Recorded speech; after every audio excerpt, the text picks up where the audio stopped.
The entire building was about to lose $300 million in less than 6 hours, and nobody in the executive conference room had a clue why. Evan Carter pressed his mop against the polished marble floor outside the glass-walled room and kept his head down, the way he'd trained himself to do for the past 4 years.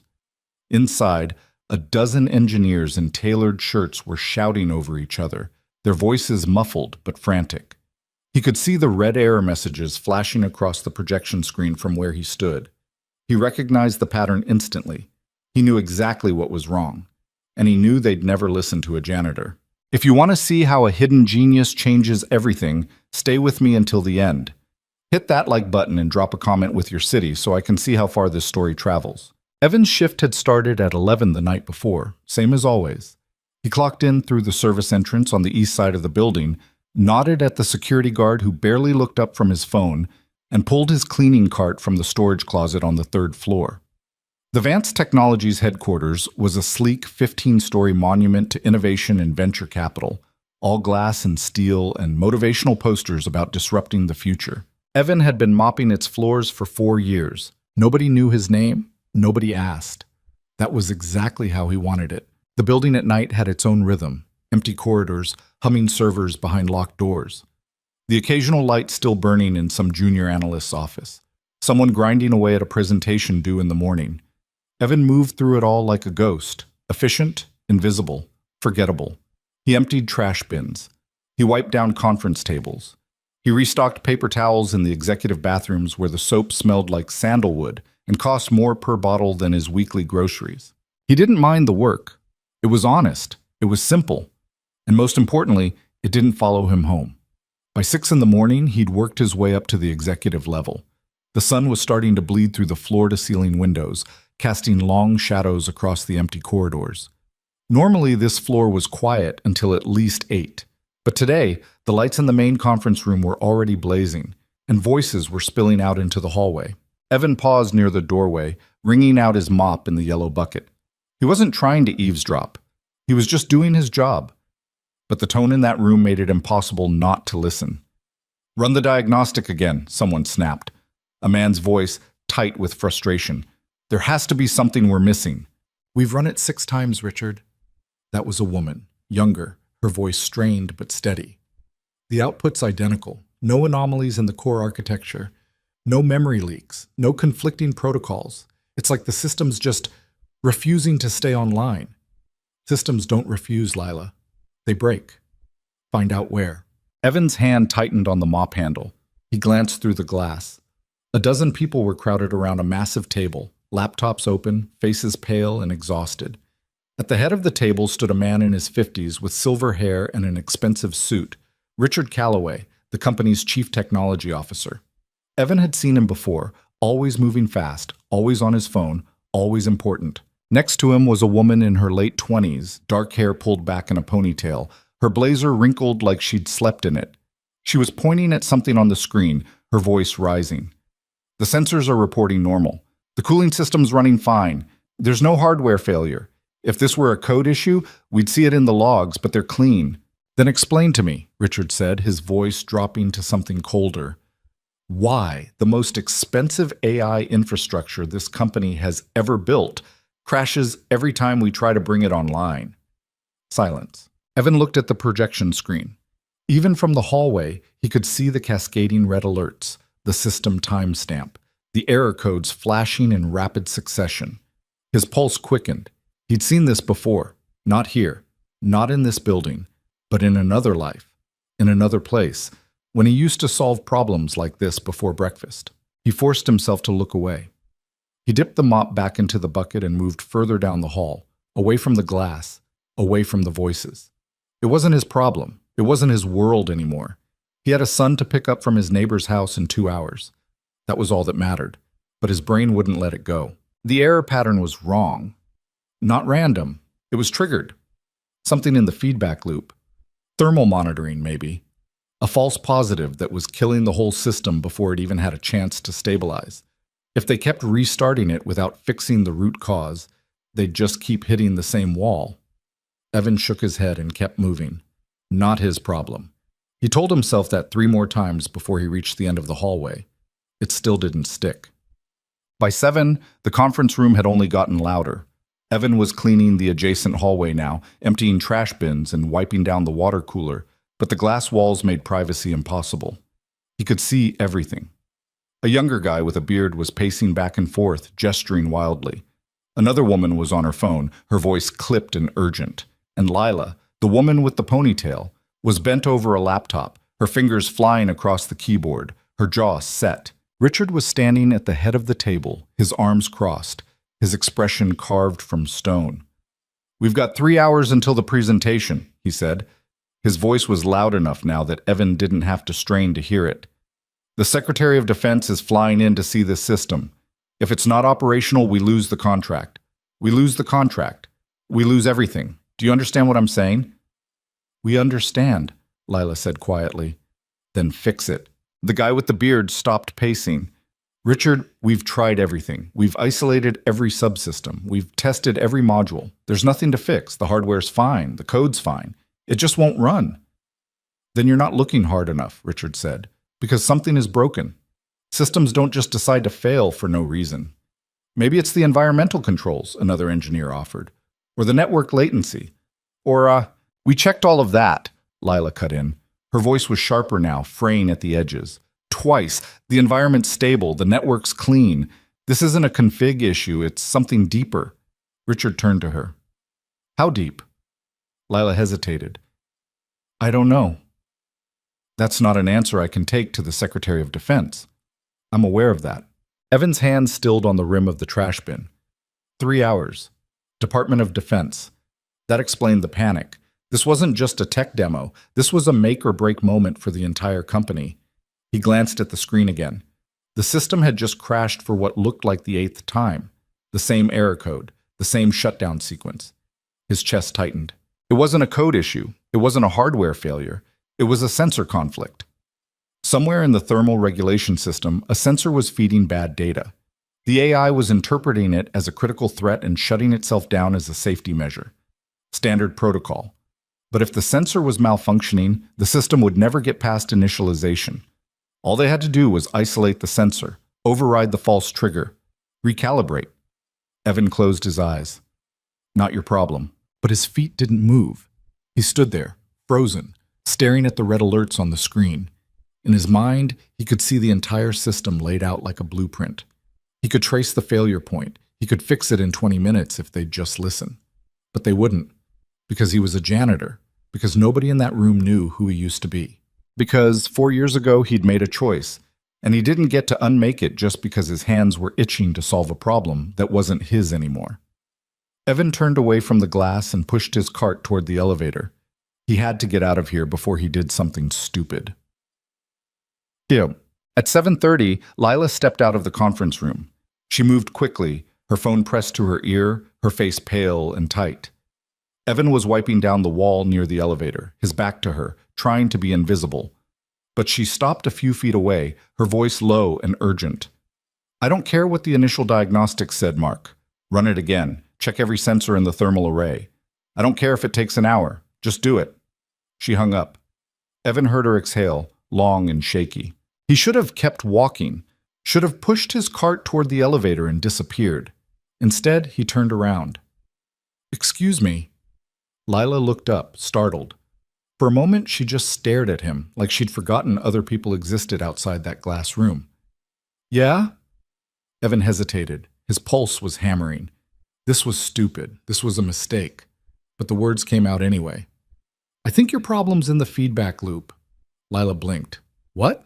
"The thermal feedback loop," Evan said, his voice quieter now, almost apologetic. "The system's crashing because it thinks there's a critical temperature spike. But there isn't. One of your sensors is feeding false data. The AI's doing exactly what it's supposed to do. It's protecting itself, but it's reacting to bad information." Lila stared at him. Her expression shifted from confusion to something sharper. "How do you—" "I used to work in systems engineering," Evan said quickly. "A long time ago. I saw the error codes. I recognized the pattern." For a long moment, she didn't say anything. She just looked at him, her eyes narrowing slightly, like she was trying to figure out if he was serious or if this was some kind of joke. Then she glanced back at the conference room, Then at him again. You're serious? Yeah. Which sensor? I don't know, Evan admitted. But if you isolate the thermal array and run a differential diagnostic, you'll see which one's out of range. It'll be subtle, maybe 0.3 degrees off, but that's enough to trigger a shutdown if the tolerance is tight. Lila's eyes narrowed. 0.3 degrees? Yeah. She studied him for another second, her expression unreadable. Then she said, What's your name? Evan. Evan. She repeated it like she was filing it away. And you just noticed this from the hallway? I wasn't trying to. I just saw the screen. And you used to work in systems engineering. Yeah. Where? Evan hesitated. Different place, different life. Lila tilted her head. That's vague. It's deliberate. She almost smiled at that. Almost. Then she turned and looked back at the conference room. Through the glass, Evan could see Richard gesturing at someone, his face red. The bearded guy was shaking his head. The whole room looked like it was about to implode. Lila turned back to Evan. If I bring this to them and you're wrong, I'm going to look like an idiot. I'm not wrong. You sound pretty confident for a guy mopping floors. Evan didn't flinch. I am. Lila studied him for another long moment. Then she nodded, just once, and turned back toward the conference room. Evan stood there, his heart pounding, feeling like an idiot. He grabbed his cart and headed for the elevator. He'd said his piece. If they listened, great. If they didn't, it wasn't his fault. Either way, he was done. The elevator doors opened. He stepped inside and pressed the button for the ground floor. Just as the doors started to close, he heard Lila's voice, sharp and clear. Richard, I need you to listen to me. Well, Evan didn't go home. He should have. His shift was over. Noah was waiting, but something kept him in the building. He told himself it was just curiosity, that he wanted to see if they'd actually check the sensors, that it didn't matter either way, but he stayed. He moved his cart to the ground floor atrium and started wiping down the lobby windows, slow and methodical, keeping one eye on the elevator bank.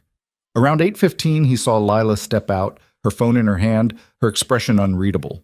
She walked past him without a glance, heading toward the main entrance. Evan's chest sank. They'd ignored him. Of course they had. But then, 10 minutes later, she came back. And this time, she wasn't alone. Richard Calloway was with her, along with two other engineers Evan didn't recognize. They were moving fast, talking in low, urgent voices.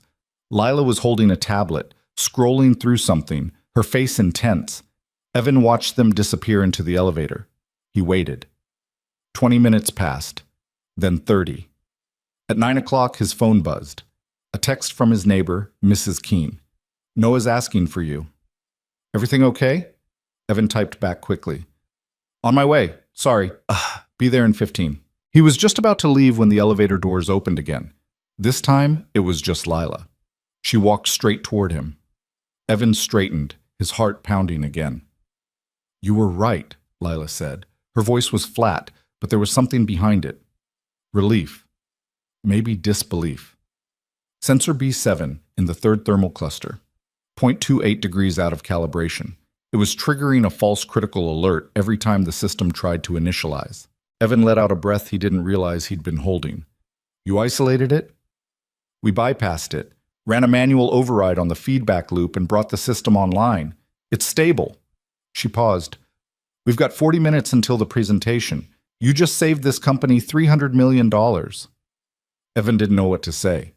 He just nodded. Lila tilted her head, studying him the way she had before. You said you used to work in systems engineering. Yeah. Where? Evan hesitated. Different place, different life. That's not an answer. It's the only one I've got.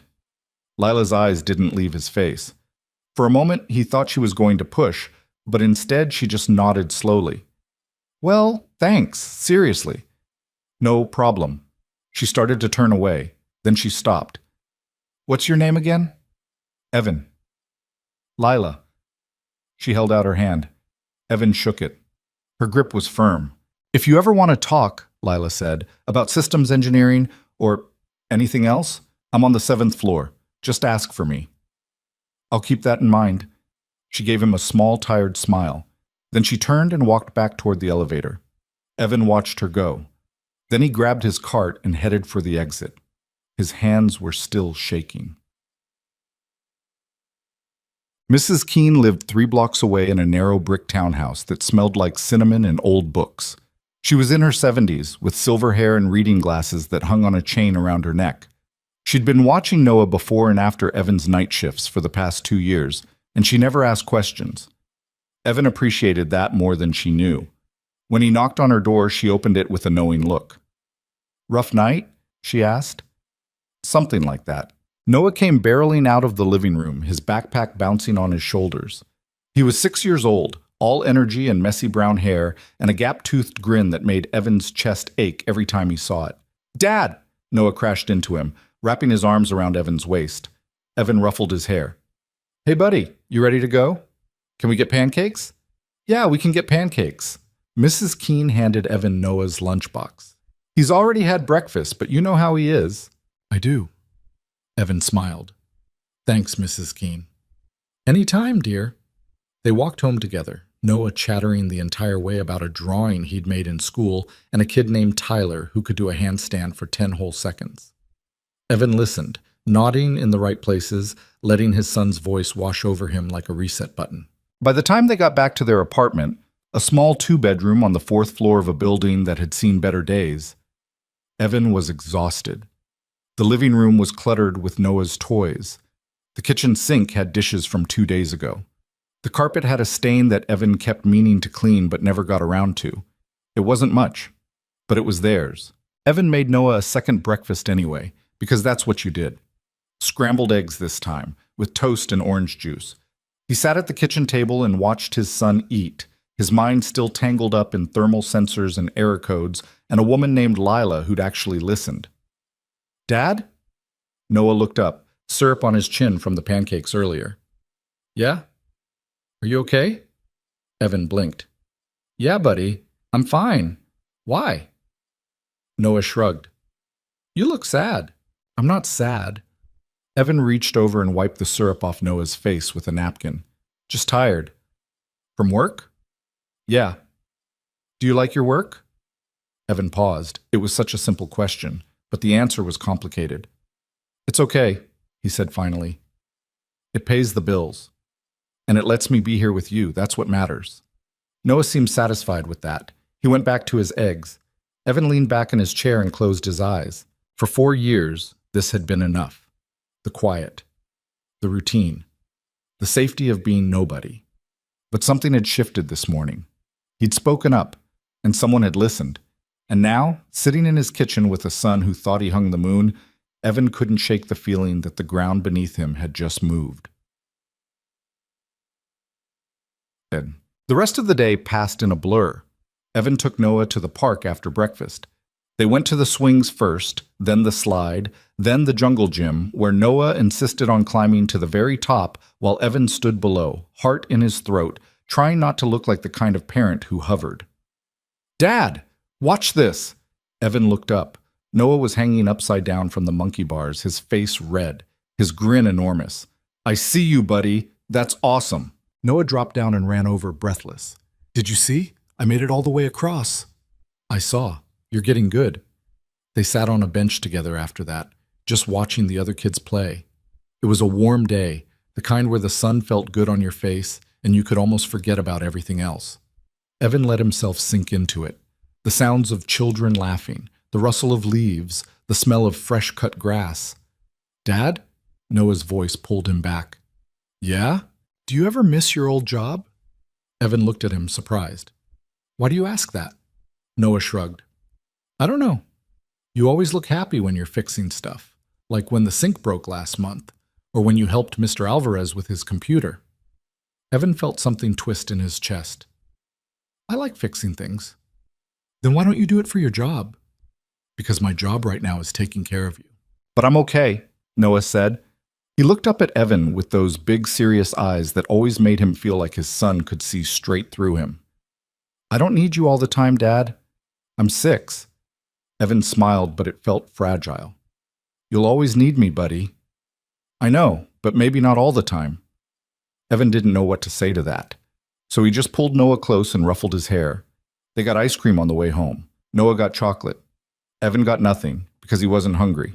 And the whole time, his mind kept drifting back to that conference room, to the error codes, to the look on Lila's face when she realized he'd been right, to the fact that for the first time in 4 years, he'd felt like himself again. That night, after Noah was asleep, Evan sat on the couch in the dark and stared at his phone. He'd pulled up his old LinkedIn profile. He hadn't looked at it in years. The last update was from 4 years ago, right before he'd walked away from everything. Evan Carter, lead systems engineer, ArcLight Aerospace, specializing in thermal regulation protocols and autonomous satellite systems. There was a picture of him from back then, younger, cleaner, smiling in a way that looked confident and sure, like he knew exactly where he was going. Evan barely recognized that person. He scrolled through the old connections, colleagues he hadn't spoken to in years, people who'd moved on to bigger companies, better projects, more important work. A few of them had reached out when he first disappeared, asking if he was okay, if he needed anything. He'd ignored all of them. Eventually, they stopped asking. Evan closed the app and set his phone down. He didn't know why he'd looked. It didn't change anything, that life was gone. He'd made his choice, but then why did it feel like something was pulling at him? Like a door he'd closed a long time ago was starting to crack open again? He rubbed his face and stood up. He needed sleep. He had another shift tomorrow night, another round of mopping floors and emptying trash bins and being invisible. Except now, he wasn't sure he could go back to being invisible. Not after this morning, not after Lila had looked at him like he was someone who mattered. The next 3 days passed in a strange, restless haze. Evan went to work. He did his job. He came home. He took care of Noah. He cooked meals and helped with homework and read bedtime stories. But his mind was somewhere else. He kept thinking about that system, about the elegance of the solution, about how good it had felt to see the pieces click into place, to know that he'd solved something that had stumped a room full of engineers. He kept thinking about Lila, about the way she'd listened, about the way she hadn't dismissed him, even though she had every reason to. And he kept thinking about what Noah had said at the park. "I don't need you all the time, Dad. It shouldn't have stung." But it did. Because maybe Noah was right. Maybe Evan had been holding on too tight, convincing himself that his son needed him every second of every day, when really, Noah was growing up, becoming his own person, learning to be independent. And maybe, just maybe, Evan had been hiding behind fatherhood because it was easier than facing the fact that he missed who he used to be. On the fourth night, Evan was cleaning the fifth-floor hallway around 2 in the morning when he heard footsteps behind him. He turned. Lila was standing there, holding a folder. "You're hard to track down," she said. Evan frowned. "It's 2 a.m. "I know. I saw you on the security log, figured I'd catch you before you disappeared again." "I'm not disappearing, I'm working." "Right." Lila looked around the empty hallway, then back at him. "Can we talk?" Evan hesitated, then he nodded. Lila stepped closer, lowering her voice. "The presentation went well, really well. The system performed flawlessly. The defense contract's moving forward. Richard's taking all the credit, obviously, but..." She paused. "I know who actually saved it. I just pointed out a sensor. You did a lot more than that." Lila opened the folder and handed him a piece of paper. "I did some digging. Took me a while, but I found your name in some old industry databases. Evan Carter, lead systems engineer at ArcLight Aerospace. You worked on the Helios satellite array. You designed the thermal regulation protocol that's still the industry standard." Evan's jaw tightened. He didn't take the paper. "That was a long time ago. You were one of the best in the field, and then you just vanished 4 years ago. No forwarding address, no new job, nothing." Lila's eyes were sharp, searching. "What happened?" "I walked away." "Why?" Evan looked at her for a long moment. Then he said very quietly, "Because I had a son who needed me more than a satellite did." Lila's expression softened. "You're a single parent." "Yeah. And you've been working nights as a janitor so you can be with him during the day." "Yeah." Lila exhaled slowly. She looked down at the folder in her hands, then back at him. "Evan, you're wasting your talent. I'm taking care of my kid." "You can do both." "No," Evan said. "I can't. I tried. It didn't work." "What if it could work now?" Lila's voice was quieter, more careful. "What if there was a way to do what you're good at and be there for him?" Evan shook his head. There isn't. There could be. Lila stepped closer. Richard doesn't know who you are, but I do. And I think you could help us. Not just with one crisis, with everything. We're building something big here, Evan, and we need people who actually understand what they're doing. I appreciate the offer, Evan said, but I'm not interested.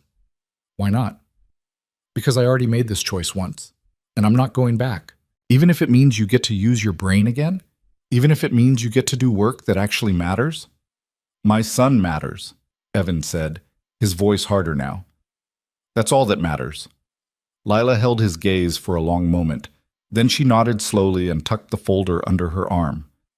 Okay, but if you change your mind... She pulled a business card from her pocket and held it out. Evan didn't take it. Lila set it on the edge of his cleaning cart. Just in case. She turned and walked back toward the elevator. Evan stood there, staring at the card. He should throw it away. He should forget this conversation ever happened. But he didn't.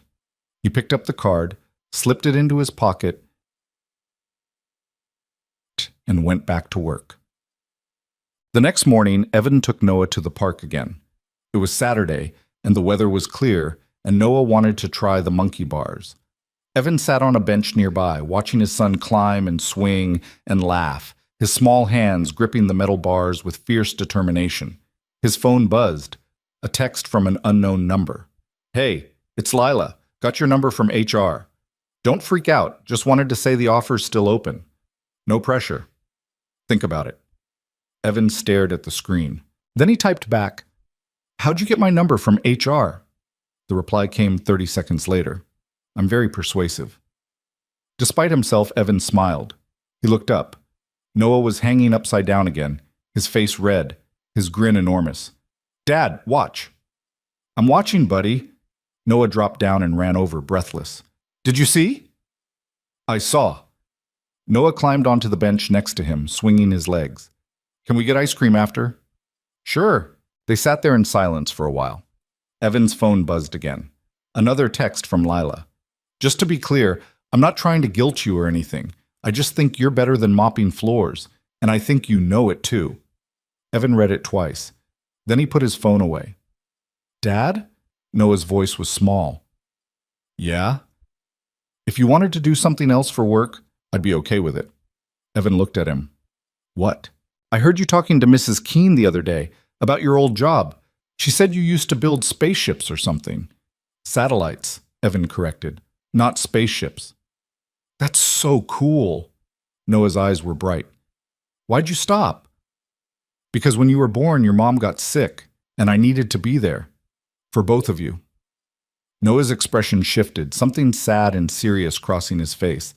He didn't talk about his mom much. Evan didn't either. It hurt too much. But she's gone now, Noah said quietly. And I'm okay, so maybe you could go back. Evan's throat tightened. It's not that simple, buddy. Why not?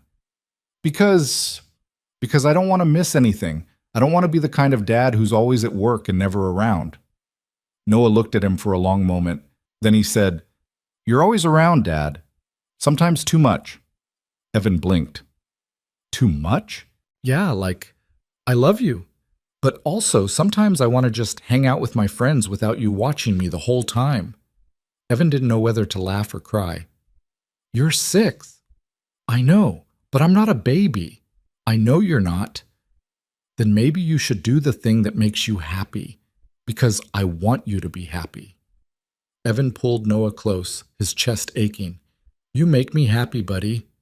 I know, but you should have other stuff too. Evan didn't say anything. He just held his son and tried not to think about how fast he was growing up. On Monday, Evan went back to work. He told himself he wasn't going to do anything, that he'd just keep his head down, finish his shift, and go home like always. But at 6 a.m, when he saw Lila step out of the elevator with a coffee in her hand and exhaustion written all over her face, something in him cracked. He stopped mopping. Lila. She looked up, surprised. Evan.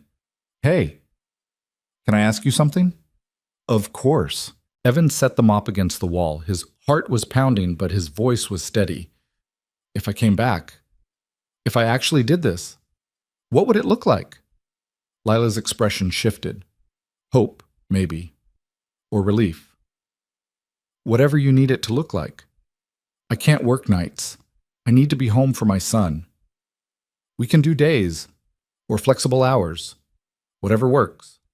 And if he gets sick or if his school calls, I need to be able to leave. Done. I'm serious, Lila. He comes first, always. I get it, Lila said. And I'm not asking you to choose between him and this. I'm asking you to do both, because I think you can.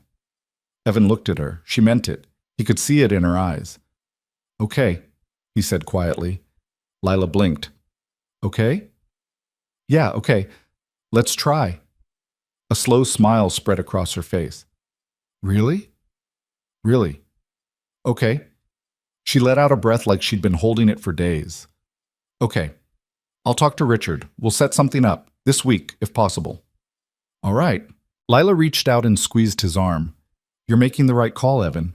I hope so, she grinned. Trust me, you are. Son. 2 days later, Evan walked into Richard Calloway's office wearing the one button-down shirt he owned that didn't have a coffee stain on it. Richard looked up from his desk, his expression unreadable. Evan Carter. That's me? Lila says you're the one who identified the sensor failure. I made a suggestion. Your team did the work. Richard leaned back in his chair, studying him. She also says you used to work at ArcLight on the Helios project. I did. Why'd you leave? Evan met his gaze. Personal reasons. And now you're ready to come back? On my terms. Richard raised an eyebrow. Which are? Flexible hours.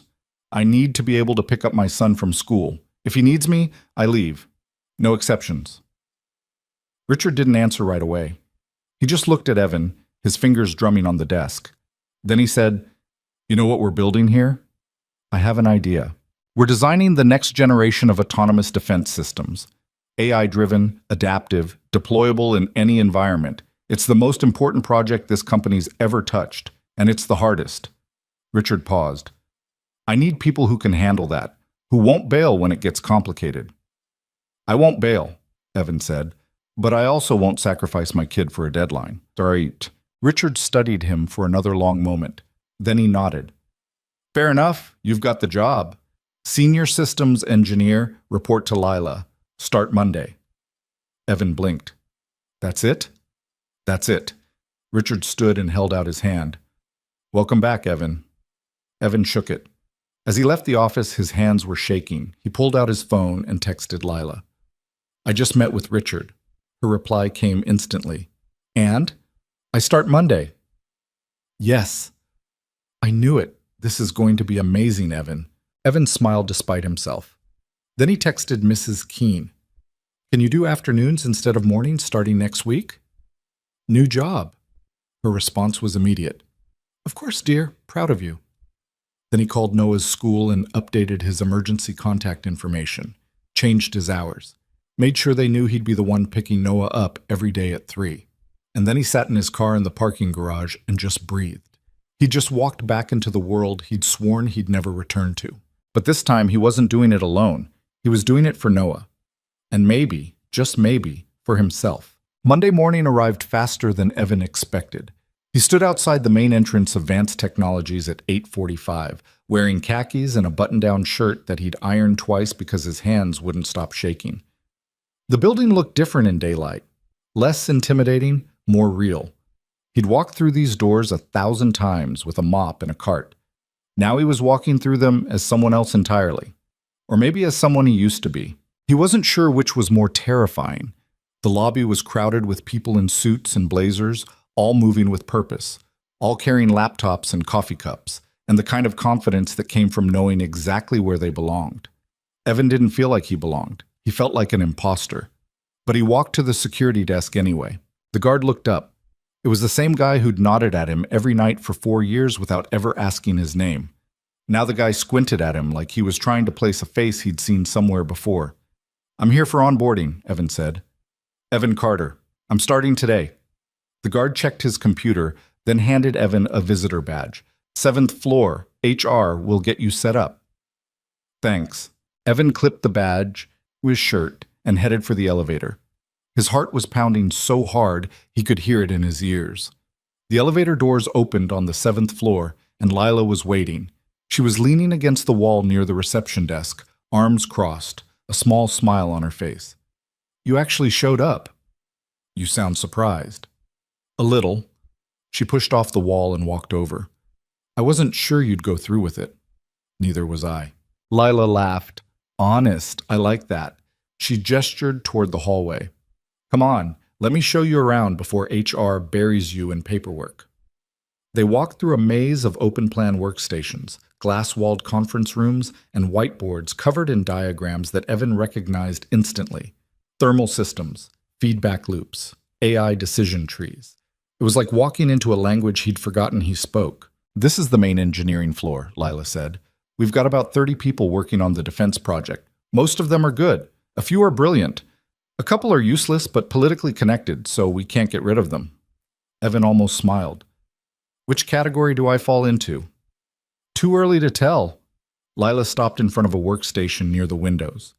"This is you." It was a clean desk with 2 monitors, a new keyboard, and a chair that looked like it cost more than Evan's couch. There was a small succulent in a white pot on the corner of the desk. A welcome card was propped up against it. Evan picked up the card. It had his name on it in neat handwriting. Inside it said, "Welcome to the team. Let's build something incredible. Lila." He looked at her. "You didn't have to do this." "I wanted to." She shrugged. "Besides, you're going to need all the goodwill you can get. Some of the guys here aren't thrilled about a new senior engineer showing up out of nowhere." "Great. Don't worry. They'll come around once they see what you can do." Lila glanced at her watch. "Okay, HR's expecting you in 10 minutes. After that, we've got a team meeting at 11. You'll meet everyone then." "Sounds good." Lila started to walk away, then stopped. "Hey, Evan." "Yeah? I'm glad you're here." "Me too," Evan said, and he meant it. Sick. The HR onboarding was exactly as tedious as Evan expected. 2 hours of forms and passwords and benefits enrollment and sexual harassment training videos that he had to watch on a laptop in a windowless room. By the time he was done, it was almost 11, and his brain felt like mush. He made his way back to the 7th floor and found the conference room where the team meeting was happening. Through the glass walls, he could see about 15 people already seated around a long table.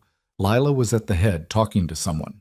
Richard Calloway was there too, arms crossed, looking impatient. Evan took a breath and pushed open the door. Everyone turned to look at him. "Sorry I'm late," Evan said. "HR took longer than I thought." "You're fine," Lila said. She gestured to an empty chair near the middle of the table. "Grab a seat. We were just getting started." Evan sat down.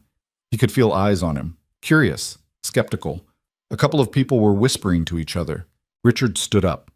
"All right, everyone. Before we dive into the agenda, I want to introduce our newest team member. This is Evan Carter. He's joining us as a senior systems engineer. Some of you may have heard about the sensor issue we had last week. Evan's the one who identified it." A few heads turned. One guy near the end of the table, mid-30s, beard, expensive glasses, raised an eyebrow. "Wait, you're the janitor, right?" The room went quiet. Evan met the guy's gaze. "I was. Now I'm not." "Huh." The guy leaned back in his chair. "That's different." "His credentials speak for themselves," Lila cut in. Her voice was sharp. "Evan worked at ArcLight Aerospace. He led the team that designed the Helios thermal regulation system. If you don't know what that is, look it up." The bearded guy didn't say anything, but he didn't look convinced either. Richard cleared his throat. "Evan's here because we need people who can actually solve problems, not just talk about them. Now, let's move on." The meeting continued. Lila walked everyone through the current status of the AI defense system. The presentation to the Secretary of Defense had gone well. The contract was moving forward, but there were still issues. The system was stable now, but it wasn't optimized. Response times were slower than the specs required. Energy consumption was higher than projected. And there were edge cases, scenarios where the AI made decisions that didn't quite make sense. Evan listened, taking notes.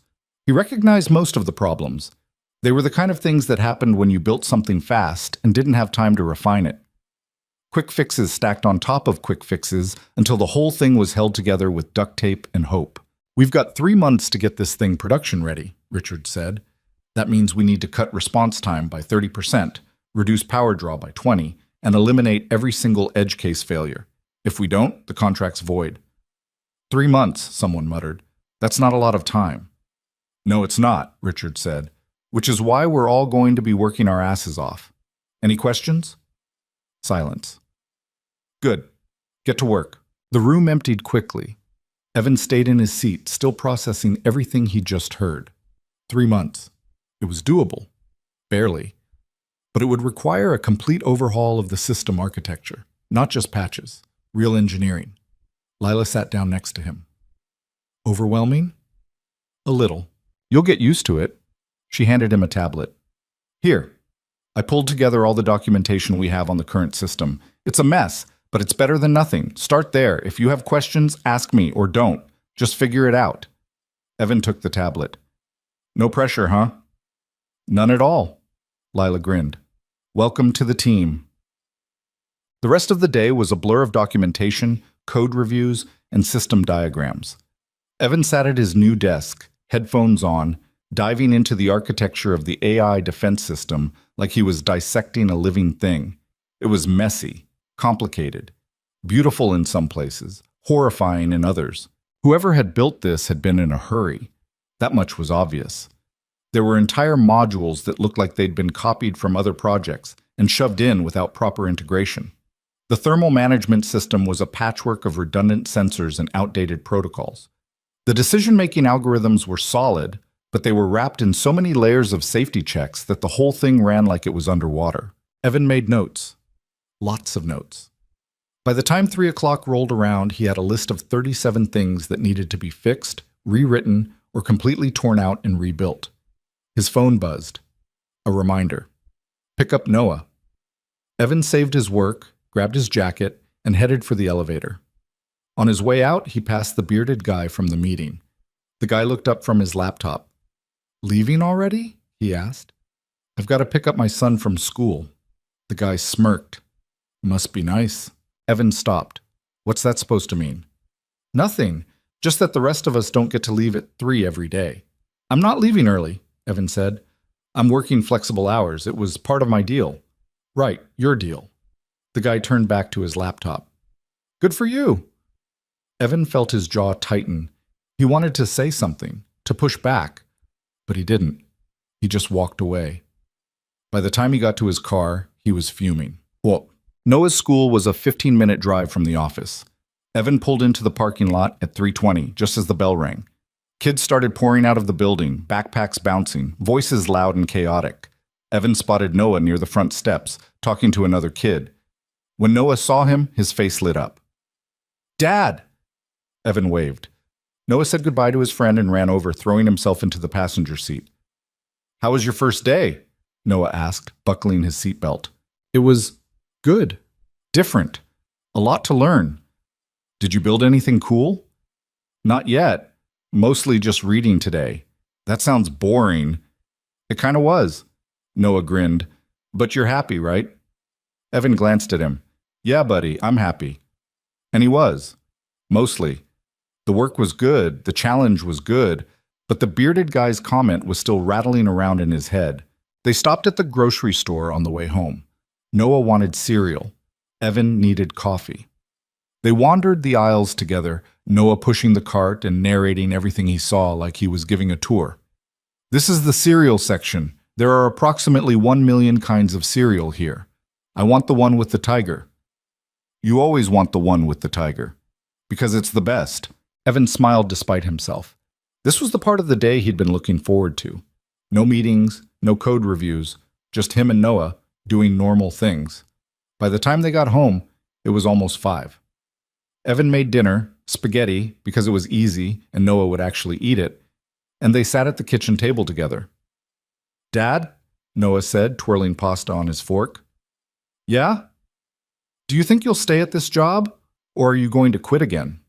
Evan paused. Why would I quit? Noah shrugged. I don't know. You quit your last job. That was different. How? Evan set down his fork. Because back then, I had to choose between work and being with you. Now I don't. Now I get to do both. Noah thought about that for a second. That's good. Yeah, it is. They finished dinner in comfortable silence. Afterward, Evan helped Noah with his homework, math problems that seemed way too advanced for a 6-year-old, and then they watched a movie on the couch until Noah fell asleep halfway through. Evan carried him to bed, tucked him in, and stood in the doorway for a moment, just watching him breathe. This was why he'd done it, why he'd walked away 4 years ago, why he'd spent those years mopping floors and being invisible. And this was why he was trying again now, because Noah deserved a dad who was present, but also a dad who was whole. Evan closed the door and went back to the living room. He pulled out his laptop and opened the documentation Lila had given him. He worked until midnight, making notes, sketching out ideas, trying to figure out how to turn this broken, beautiful mess of a system into something that actually worked. By the time he went to bed, his eyes were burning and his brain was fried. But he felt more alive than he had in years. The next morning, Evan was back at his desk by 8:30. He dropped Noah off at school and stopped for coffee on the way in. The office was quieter than it had been the day before. Most people didn't show up until 9. Evan liked the quiet. It gave him time to think. He pulled up the system architecture and started making changes. Small ones at first, cleaning up redundant code, streamlining the sensor protocols. It was tedious work, but it was satisfying, like untangling a knot. Around 10, Lila showed up with 2 cups of coffee. "Thought you could use this," she said, setting one on his desk. "You're a lifesaver." Lila pulled up a chair and sat down. "So, what do you think, now that you've had a day to look at everything?" Evan leaned back. "Honestly, it's a mess, but it's fixable." "How fixable?" "Depends on how much you're willing to rebuild." "Everything's on the table." Evan nodded. "Then yeah, it's fixable, but it's going to take time, and it's going to require tearing out a lot of what's already there." Lila sipped her coffee. "Richard's not going to like that." "Richard doesn't have to like it. He just has to trust that it's the right move." "And you think it is?" "I know it is." Lila studied him for a moment. Then she smiled. "Okay, I believe you. Show me what you've got." Evan turned his monitor toward her and walked her through his notes. He explained the issues with the thermal system, the bottlenecks in the decision-making algorithms, the places where the code was duplicated or outdated or just plain wrong. Lila listened, nodding occasionally, asking questions that showed she actually understood what he was talking about. By the time he was done, she was grinning. "This is good, Evan. Really good. Can you put together a presentation? Show the team what you're thinking."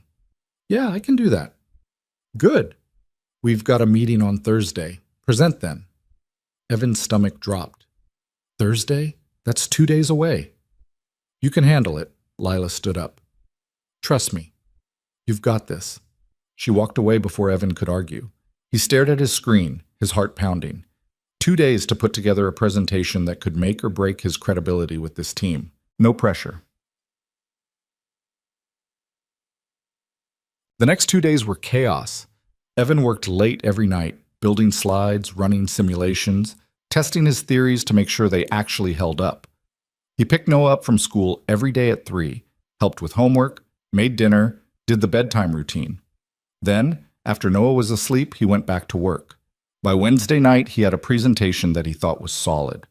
30 slides, clear diagrams, data to back up every claim. He just hoped it was enough. Thursday morning, Evan was so nervous he could barely eat breakfast. Noah noticed. "Are you okay, Dad?" "Yeah, buddy, just got a big meeting today." "Are you going to be good at it?" Evan smiled. "I hope so." "You will be," Noah said, like it was the simplest thing in the world. Evan wished he had that kind of confidence. The meeting was at 11. Evan showed up 10 minutes early, his laptop under his arm, his palms sweating. The conference room was already filling up. Richard was there. Lila. The bearded guy, whose name Evan had learned was Derek. A dozen other engineers. Lila caught his eye and gave him a thumbs up. Richard stood up. "All right, everyone, Evan's been digging into the system architecture for the past few days. He's got some thoughts on how we can optimize performance and hit our targets. Evan, the floor's yours." Evan stood up. His heart was hammering. He connected his laptop to the projector and pulled up the first slide. "Thanks, Richard." Evan looked around the room. "So, I've spent the last few days analyzing the current system. And the good news is, it works. The bad news is, it's inefficient. We're using outdated protocols, redundant sensors, and decision-making algorithms that are wrapped in so many safety checks that they can't respond fast enough. He clicked to the next slide, a diagram of the thermal system. This is our thermal management setup. Right now, we've got 12 sensors feeding data into the AI, but 6 of them are redundant. They're not adding any value. They're just creating noise. If we cut those 6 and recalibrate the remaining sensors, we can reduce processing overhead by 15%. Derek leaned forward. You want to cut half our sensors? The redundant half, yeah. And if one of the remaining sensors fails, we build in a fail-safe, a backup protocol that kicks in if any sensor goes offline. It's cleaner, faster, more reliable. Derek didn't look convinced, but he didn't argue. Evan kept going. He walked them through the decision-making algorithms, the energy consumption issues, the edge cases. For every problem, he had a solution, and for every solution, he had data. By the time he got to the last slide, the room was quiet. Richard leaned back in his chair. How long would this take to implement? 4 weeks? Maybe 5. And you're confident it'll work? I'm confident. Richard looked around the room. Anyone have objections? Silence. Then Derek spoke up. I've got a question. Evan braced himself. Shoot. Where were you 4 years ago when we were building this thing? Evan blinked. What? Because if you'd been here then, we wouldn't be in this mess now. It took Evan a second to realize Derek wasn't being sarcastic. He was being sincere. I wasn't available 4 years ago, Evan said quietly. Well, you're here now. Derek nodded. And this plan's solid. I'm in. One by one, the rest of the team nodded. Richard stood up. All right. Evan, you've got the green light. Start implementation next week. Lila, you'll coordinate with him. Everyone else, support where you can. Let's get this done. The meeting ended. People filed out, a few of them stopping to shake Evan's hand or clap him on the shoulder. Lila was the last one left. She was grinning. I told you, she said. Told me what? That you've got this. Evan let out a breath he didn't realize he'd been holding. That was terrifying. But you killed it. I don't know about that. I do. Lila grabbed her laptop. Come on, let's celebrate. I'm buying you lunch. They went to a sandwich place 2 blocks from the office. It was crowded and loud, but the food was good. Evan ordered a turkey club. Lila got a salad that she immediately started picking the croutons out of. So, Lila said, stabbing a piece of lettuce with her fork. How does it feel, being back in the game? Weird, Evan admitted. Good weird, but still weird. You miss the mop? Evan laughed. Not even a little. Good, because you're way too smart to be mopping floors. I wasn't too smart. I was just doing what I needed to do. Lila looked at him. For your son. Yeah. You talk about him a lot. He's my whole world. What's his name? Noah. How old? 6? That's a good age, Lila smiled. My niece is 6. She's obsessed with dinosaurs. Noah's obsessed with space, wants to be an astronaut. Does he know what you do? Sort of. I told him I build systems for satellites. He thinks that's cool. It is cool. Evan took a bite of his sandwich. What about you? Any kids? Me? No, I'm married to my job, Lila smirked, which is depressing when I say it out loud. You're young. You've got time. I'm 28. In tech years, that's basically ancient. Evan laughed. You're not ancient. Tell that to the 22-year-old interns who keep showing up with better ideas than mine. If their ideas were better, you wouldn't be running the project, Lila grinned. Fair point. They ate in comfortable silence for a while. Then Lila said, Can I ask you something? Sure. Why'd you really leave ArcLight? Evan set down his sandwich. I told you, my son needed me. I know, but there's more to it than that, isn't there? Evan looked at her. He could deflect, change the subject. But Lila had been honest with him. She deserved the same. My wife died, he said quietly. 4 years ago. Cancer. It was fast. 6 months from diagnosis to the end. And I was working 80-hour weeks the whole time. I thought I could balance it, thought I could be there for her and still do my job. But I couldn't. I missed things, important things. And by the time I realized how much I'd screwed up, she was gone. Lila's expression softened. Evan? After she died, I looked at Noah and I realized he was all I had left. And I wasn't going to make the same mistake twice, so I walked away. Found a job that didn't follow me home, and I've been doing that ever since. Until now. Until now. Lila was quiet for a moment. Then she said, I'm sorry. About your wife. Thanks. But for what it's worth, I think you made the right call. Coming back. Yeah? Yeah, because Noah needs a dad who's present, but he also needs a dad who's happy. And you weren't happy mopping floors. Evan smiled. No, I wasn't. So now you get to be both, present and happy. I hope so. You will be, Lila said. Trust me. That afternoon, Evan left the office at 3 to pick up Noah. On the drive to the school, he couldn't stop replaying the meeting in his head. The presentation had gone well. Better than well. The team was on board. Richard was on board. For the first time in 4 years, Evan felt like he was exactly where he was supposed to be. Noah was waiting for him outside the school, backpack slung over one shoulder. He climbed into the car and immediately started talking about his day. We did art today. I made a spaceship. Mrs. Palmer said it was really good. Can we go to the library? I want to get a book about rockets. Sure, buddy. We can do that. They stopped at the library on the way home. Noah picked out 3 books, 2 about space and 1 about sharks, because apparently he was interested in sharks now too. Evan checked them out and they drove home. That night, after dinner, Noah sat at the kitchen table with one of the space books open in front of him. Dad, he said, looking up. Yeah? Do you think I could really be an astronaut? Evan sat down next to him. I think you can be anything you want to be. Even if it's hard? Especially if it's hard. Noah smiled. Like you. You're doing something hard now, right? Yeah, I am. But you're good at it. I'm trying to be. You will be, Noah said, echoing Lila's words from earlier. Because you're my dad. And my dad's the smartest person I know. Evan's chest tightened. He pulled Noah into a hug. I love you, buddy. I love you too.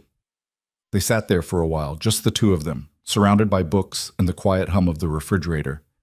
And for the first time in a long time, Evan felt like everything was going to be okay. He had his son. He had his work. He had a team that believed in him. And maybe, just maybe, he had a future that looked brighter than the past he'd left behind. The next 4 weeks moved faster than Evan thought possible. He threw himself into the work with an intensity that surprised even him. Every morning, he dropped Noah off at school, grabbed coffee, and was at his desk by 8:30. He worked straight through lunch most days, headphones on, fingers flying across the keyboard as he tore apart the old system and rebuilt it piece by piece. The thermal sensors were the first to go. Evan stripped out the redundant ones, recalibrated the remaining 6, and wrote a new fail-safe protocol that was so elegant it made Derek actually whistle when he saw it. That's clean, Derek said, leaning over Evan's shoulder one afternoon. Really clean. Thanks. You make it look easy. Evan didn't look up from his screen. It's not. I know, that's what makes it impressive. Derek walked away, and Evan allowed himself a small smile. The guy had been skeptical at first, but now he was one of Evan's biggest supporters. It felt good, like he was earning his place here one line of code at a time. But the work wasn't easy. The decision-making algorithms were a nightmare. They'd been patched so many times that the logic was tangled beyond recognition. Evan spent 3 days just mapping out the flow, trying to understand what the original designers had been thinking. Then he spent another week rewriting the whole thing from scratch. Lila checked in on him every day. Sometimes she brought coffee. Sometimes she just sat at his desk and asked how it was going. Evan appreciated it more than he could say. She didn't hover. She didn't micromanage. She just trusted him to do the job. By the end of the 3rd week, Evan had implemented most of his changes. The system was faster, cleaner, more efficient. But there was still one problem: the edge cases. No matter what Evan did, there were scenarios where the AI made decisions that didn't make sense. It was rare, maybe 1 in 1,000 simulations. But it was there, and Evan couldn't figure out why. He stayed late one Thursday night, running simulation after simulation, trying to isolate the issue. Noah was at Mrs. Keene's house. Evan had texted her earlier asking if she could keep him for dinner. She'd said yes without hesitation. By 9 o'clock, Evan's eyes were burning and his brain felt like it was leaking out of his ears. He was about to call it a night when Lila appeared in the doorway. "You're still here," she said. Evan looked up. "You're still here too." "Fair point." Lila walked over and sat on the edge of his desk. "What are you working on?" "Edge cases. I can't get them to 0. "How close are you?" 0.1% failure rate. Lila raised an eyebrow. "That's pretty good." "It's not good enough. The contract requires 0 failures in critical scenarios." "Zero's impossible." "I know, but I have to try." Lila looked at him for a long moment. Then she said, "You know what your problem is?" "What?" "You're a perfectionist." Evan leaned back in his chair. "Is that a bad thing? In this job?" "Sometimes." Lila crossed her arms. "Look, I get it. You want the system to be flawless, but flawless doesn't exist. At some point, you have to accept that good enough is good enough." "This isn't good enough." "Why not?" "Because people's lives could depend on this system. If it fails in the field, people could die." Lila's expression softened. "Evan, you can't carry that weight by yourself." "I'm not. I'm just doing my job. Your job is to make the system as good as it can be, not to make it perfect." Evan didn't answer. He just stared at his screen, at the red failure markers scattered across the simulation results. Lila stood up. "Go home.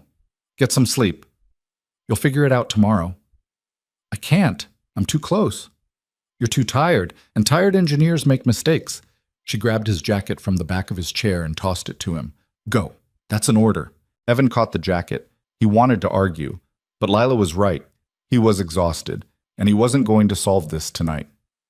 "Fine," he said, "but I'm coming in early tomorrow." "I wouldn't expect anything less." But Evan picked up Noah from Mrs. Keene's house at 9:30. Noah was already in his pajamas, half asleep on her couch. "Long day?" Mrs. Keene asked. "Yeah. Sorry for the late pickup." "Don't apologize, dear. I'm happy to help." Evan carried Noah to the car and drove home. By the time they got there, Noah was fully asleep. Evan carried him upstairs, tucked him into bed, and stood in the doorway for a moment, watching him breathe. He thought about what Lila had said, about carrying weight, about perfection. She was right, of course, but that didn't make it easier. Evan went to his own room, set his alarm for 5 a.m., and collapsed into bed. The next morning, Evan was at his desk by 6. The office was empty. Quiet. Just the way he liked it. He pulled up the edge case simulations and started digging. He ran the same scenarios over and over, tweaking variables, adjusting parameters, looking for patterns. By 8, he'd found something. It wasn't the algorithms. It was the data inputs. In rare scenarios, when multiple sensors reported conflicting information, the AI couldn't decide which data source to trust, so it defaulted to the safest option, which, in some cases, was the wrong option. Evan started writing a new prioritization protocol, a way for the AI to weigh the reliability of each sensor based on historical accuracy. It wasn't perfect, but it was better. He was halfway through the code when Derek showed up with 2 cups of coffee. "You're here early," Derek said, setting 1 cup on Evan's desk. "Couldn't sleep." "Edge cases?" "Yeah." Derek pulled up a chair. "Show me what you've got." Evan walked him through the prioritization protocol. Derek listened, nodding occasionally, asking questions that showed he understood exactly what Evan was trying to do. "This could work," Derek said, "but you're going to need to train the AI on a bigger data set. Otherwise, the reliability weights won't be accurate." "I know, that's the problem. We don't have a bigger data set." "Then we make one." Derek grinned. "I've got some old simulation data from a project I worked on 2 years ago. It's not identical, but it's close enough. I can adapt it." Evan stared at him. "Seriously?" "Yeah, I mean, if you want my help." "I do, absolutely." "Cool." Derek stood up. "Let me grab my laptop. We'll knock this out today." They worked together for the next 6 hours. Derek pulled data. Evan wrote code. They tested. They argued. They tested again. By 2 in the afternoon, they had a working prototype. Evan ran the edge case simulations one more time. 0 failures. He stared at the screen, hardly believing it. "Did we just—" Derek leaned over, looking at the results. "Yeah, we did." Derek let out a whoop and clapped Evan on the back. That's what I'm talking about. We crushed it. Evan couldn't help but grin. We really did. Lila appeared a few minutes later, drawn by the noise. What's going on? We solved the edge cases, Evan said. Lila's eyes widened. All of them? All of them. Show me. Evan pulled up the simulation results. Lila studied the screen, her expression shifting from skepticism to disbelief to something that looked like pride. This is incredible, she said quietly. Evan, this is exactly what we needed. Derek helped. A lot. Derek shrugged. I just provided the data. Evan did the hard part. Lila looked at both of them. I don't care who did what. This is a team win, and it means we're ahead of schedule. She pulled out her phone. I'm calling Richard. He needs to see this. Richard showed up 20 minutes later, looking skeptical. He always looked skeptical, but when Evan walked him through the results, his expression shifted. Run it again, Richard said. Evan ran the simulation. 0 failures. Again. Evan ran it again. 0 failures. Richard leaned back, arms crossed. How confident are you that this will hold up in the field? Very, Evan said. The prioritization protocol is adaptive. It learns from each deployment. The more data it gets, the better it performs. And if a sensor fails completely, the failsafe kicks in. The system switches to manual override and alerts the operator. Richard nodded slowly. All right, I'm impressed. Good work, both of you. Derek grinned. Evan just nodded. We're scheduled to run a full system test next week, Richard continued. If this performs the way you're saying it will, we'll be in great shape for the contract review. It will, Evan said. Richard almost smiled. I believe you. That afternoon, Evan left the office at 3 to pick up Noah. He was exhausted but buzzing with energy. The kind of high that came from solving a problem that had been eating at you for weeks. Noah was waiting outside the school talking to a girl with pigtails. When he saw Evan, he waved goodbye and ran over. Hey, buddy, Evan said as Noah climbed into the car. Hey, Dad, guess what? What? I got 100 on my spelling test. That's awesome. I'm proud of you. Mrs. Palmer gave me a sticker. See? Noah held up his hand, showing off a gold star stuck to the back of it. Very cool. They drove home, Noah chattering the whole way about his day. Evan listened, half-focused, his mind still spinning through the events of the morning. When they got home, Evan made grilled cheese sandwiches for dinner. Noah ate 3. Evan ate 1 and spent most of the meal staring at his laptop, which he'd left open on the kitchen table. Dad? Noah's voice pulled him back. Yeah? You're doing it again. Doing what? Looking at your computer. You always do that now. Evan closed the laptop. Sorry, buddy, you're right. Is work good? Yeah, really good, actually. We solved a big problem today. Noah grinned. I knew you would. How'd you know? Because you're smart, and you don't give up. Evan felt his chest tighten. Thanks, buddy. Can we play a game now? You promised. I did. What do you want to play? Checkers. They played checkers at the kitchen table. Noah won 2 out of 3 games, mostly because Evan wasn't paying attention. But it didn't matter. Noah was happy, and that was enough. Later, after Noah was asleep, Evan sat on the couch with his laptop and reviewed the day's work one more time. Everything looked solid. The simulations held up. The code was clean. For the first time in weeks, Evan felt like he could breathe. The following Monday, the team ran a full system test. It was a big deal. Richard had invited executives from 3 other departments to observe. The Secretary of Defense's office had sent a representative. Even the CEO showed up, which almost never happened. Evan stood in the back of the observation room, arms crossed, watching the monitors. Lila was next to him, bouncing on her heels. Nervous? She asked. Terrified. Me too. The test started. On the main screen, the AI system powered up, running through initialization protocols. Sensors came online, data started flowing, the decision-making algorithms kicked in. Evan watched the numbers. Response times were good. Energy consumption was within spec. No errors, no warnings. The test scenarios started. Simple ones at first, then more complex. Edge cases, high-stress situations, conflicting data inputs. The AI handled all of them perfectly. By the time the test ended, the room was silent. Then someone started clapping. Then someone else. Then everyone. Richard turned to Evan and nodded. Just once. But it was enough. The CEO walked over. He was a tall man in his 60s with a firm handshake and a voice that sounded like he'd spent his whole life giving speeches. "Evan Carter," he said, "I've heard a lot about you. All good things, I hope." The CEO smiled. "Lila tells me you used to work at ArcLight." "I did. Why'd you leave?" Evan had answered this question a dozen times by now, but it never got easier. "Personal reasons. And now you're here." "Now I'm here." The CEO studied him for a moment. "Well, I'm glad you are. What you've done with this system is remarkable. We're lucky to have you." "Thank you, sir."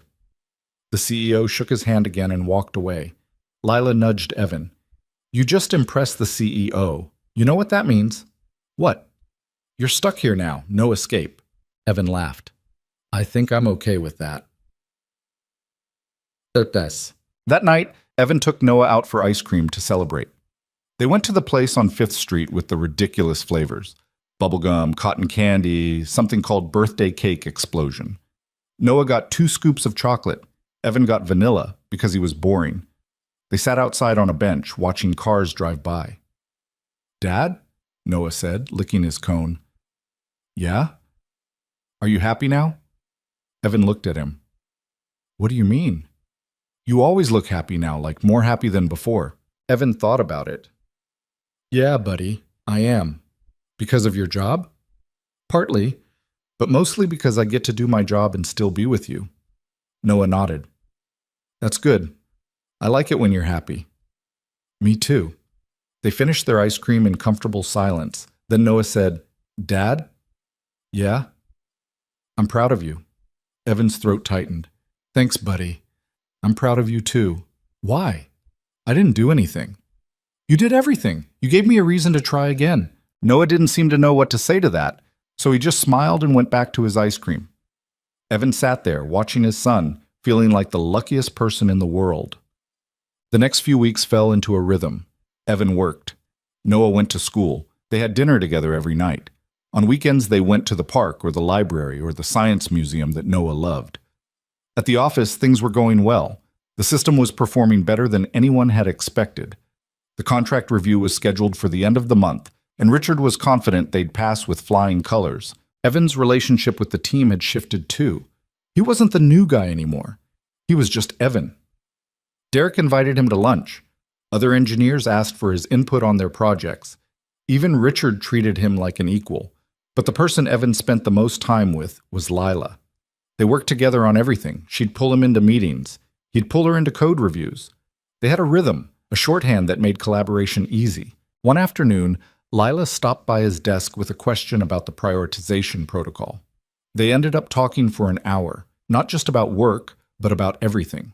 She told him about her family, her sister who lived in Seattle, her parents who kept asking when she was going to settle down. "They think I work too much," Lila said. "Do you?" "Probably." She laughed. "But I love it. Is that sad?" "No, I get it." "Do you love it, the work?" Evan thought about it. "Yeah, I do. I didn't think I would, but I do." "Good. Because you're really good at it." "Thanks. So are you." Lila smiled. "We make a good team." "Yeah, we do." There was a pause, not awkward, just present. Then Lila's phone buzzed. She glanced at it and sighed. "I've got a meeting, but we should grab dinner sometime, outside of work." Evan blinked. "Like, dinner? "Yeah, why not? We're friends, right?" "Right, yeah, friends." "Cool, I'll text you." She walked away and Evan sat there feeling like he'd just been hit by a truck. Dinner. With Lila. Outside of work. He wasn't sure what that meant, but he knew it meant something. That night, after Noah was asleep, Evan sat on the couch and stared at his phone. Lila had texted him an hour ago. "How's Friday? There's a Thai place near my apartment that's amazing." He hadn't responded yet. It was just dinner. Between friends, colleagues. Nothing weird about that. Except it felt weird. because Evan hadn't thought about anyone like that since his wife died, hadn't let himself. And now, sitting here with Lila's text on his screen, he didn't know what to do. He typed out a response. Friday works. What time? He hit send before he could overthink it. Lila's response came 30 seconds later. 7? I'll send you the address. Sounds good? Evan set his phone down and rubbed his face. This was fine. It was just dinner, nothing to panic about, except his hands were shaking. Friday came faster than Evan expected. He spent the whole day distracted. He messed up a code review. He forgot to respond to an email from Richard. At lunch, Derek asked him if he was feeling okay. Yeah, Evan said, just tired. You sure? You seem off. I'm fine. Derek didn't look convinced, but he didn't push. At 3, Evan picked up Noah from school. They went home, and Evan made spaghetti for dinner. Noah ate. Evan pushed his food around his plate. Dad? Noah said. Yeah? Are you okay? Yeah, buddy, why? You're acting weird. Evan forced a smile. I'm fine, just thinking about work. Oh. Noah twirled his fork in his spaghetti. Are you going out tonight? Evan blinked. What? You're wearing your nice shirt. You only wear that when you're going somewhere. Evan looked down. He'd changed after work, swapping his usual t-shirt for a button-down. He hadn't even realized he'd done it. I'm just meeting a friend for dinner, Evan said. What friend? Someone from work. Her name's Lila. Noah's eyes lit up. Is she your girlfriend? What? No, she's just a friend. But you like her. What? Why would you say that? Noah shrugged. Because you're nervous. You're only nervous when something's important. Evan stared at his son. When had he gotten so perceptive? It's just dinner, buddy. Nothing important. Okay. Noah went back to his spaghetti, but Evan could see the smile on his face. At 6:30, Mrs. Keene came over to watch Noah. Evan gave her the usual instructions. Bedtime at 8:30, no more than 1 episode of cartoons, call if anything comes up. Have fun, dear, Mrs. Keene said, her eyes twinkling. It's just dinner. Of course it is. Evan left before she could say anything else. The Thai place was small and cozy, tucked between a bookstore and a dry cleaner. Evan arrived 10 minutes early and sat in his car trying to calm his nerves. It was just dinner, between friends, colleagues. He repeated that to himself 3 times before getting out of the car. Lila was already inside, sitting at a table near the window.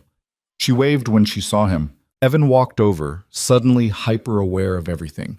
The way she'd pulled her hair back, the way she smiled, the way she looked at him like he wasn't just some guy she worked with. Hey, Lila said. Hey, you look nice. Thanks, so do you. They sat down. A waiter brought menus. Evan stared at his without reading it. So, Lila said. This is weird, right? Evan looked up. What? Hanging out outside of work. It feels weird. Yeah, a little. Good. I thought it was just me. Lila grinned. Okay, new rule. No talking about work at all. What are we supposed to talk about? I don't know. Normal stuff. Life, hobbies, embarrassing childhood stories? Evan laughed. I don't have any embarrassing childhood stories. Everyone has embarrassing childhood stories. Okay, fine, you first. Lila leaned back in her chair. All right. When I was 10, I entered a science fair. I was obsessed with volcanoes, so I built this giant papier-mâché volcano for my project, spent weeks on it. The day of the fair, I'm setting it up, and I accidentally knock over the vinegar. It spills everywhere, ruins the whole display. I cried in front of the entire school. Evan smiled. That's not that embarrassing. I was wearing a shirt that said future scientist. The irony was not lost on anyone. Evan laughed, actually laughed. Okay, that's pretty bad. Your turn. Evan thought for a moment. When I was 12, I tried to build a robot. I'd seen it in a movie and thought it looked easy. I used parts from old toys, duct tape, and a car battery I found in the garage. I plugged it in, and it immediately caught fire. My mom freaked out. My dad banned me from the garage for a year. Lila grinned. You were a weird kid. I was a curious kid. Same thing. They ordered food. Pad Thai for Lila. green curry for Evan. They talked while they waited.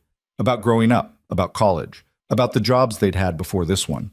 Evan told her about ArcLight, about the Helios project, about the team he'd worked with, and the late nights and the rush of solving problems that seemed impossible.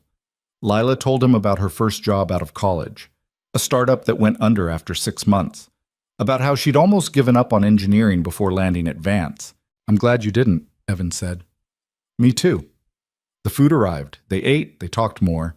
And somewhere between the curry and the second pot of tea, Evan realized he was having fun, real fun, the kind he hadn't had in years. "Can I ask you something?" Lila said. "Sure." "Do you ever regret it? Walking away from ArcLight?" Evan set down his fork. "Sometimes, but not for the reasons you'd think." "What do you mean?" "I don't regret leaving. I needed to. For Noah. For myself. But I regret that I let it define me for so long. I convinced myself that I couldn't do both, that I had to choose, and I didn't. I just had to find a different way." Lila nodded. "I'm glad you did." "Me too." They finished dinner. Lila insisted on splitting the check. Evan didn't argue. Outside, they stood on the sidewalk, the night air cool and quiet. "Thanks for this," Lila said. "I had a really good time." "So did I. We should do it again sometime." "Yeah, we should." There was a pause. Lila looked like she was about to say something. Then she smiled and said, "See you Monday." "See you Monday." Evan watched her walk to her car. Then he got in his own car and sat there for a moment, trying to process what had just happened. It was just dinner, between friends. Except it didn't feel like just dinner, and Evan wasn't sure what to do about that. When Evan got home that night, Mrs. Keene was asleep on the couch, with a book open on her lap. He woke her gently, paid her for the evening, and walked her to the door. "Did you have a nice time?" she asked, her eyes twinkling in that knowing way of hers. "It was fine," Evan said. "Just fine?" "Mrs. Keene." She patted his arm. "I'm happy for you, dear. You deserve something good."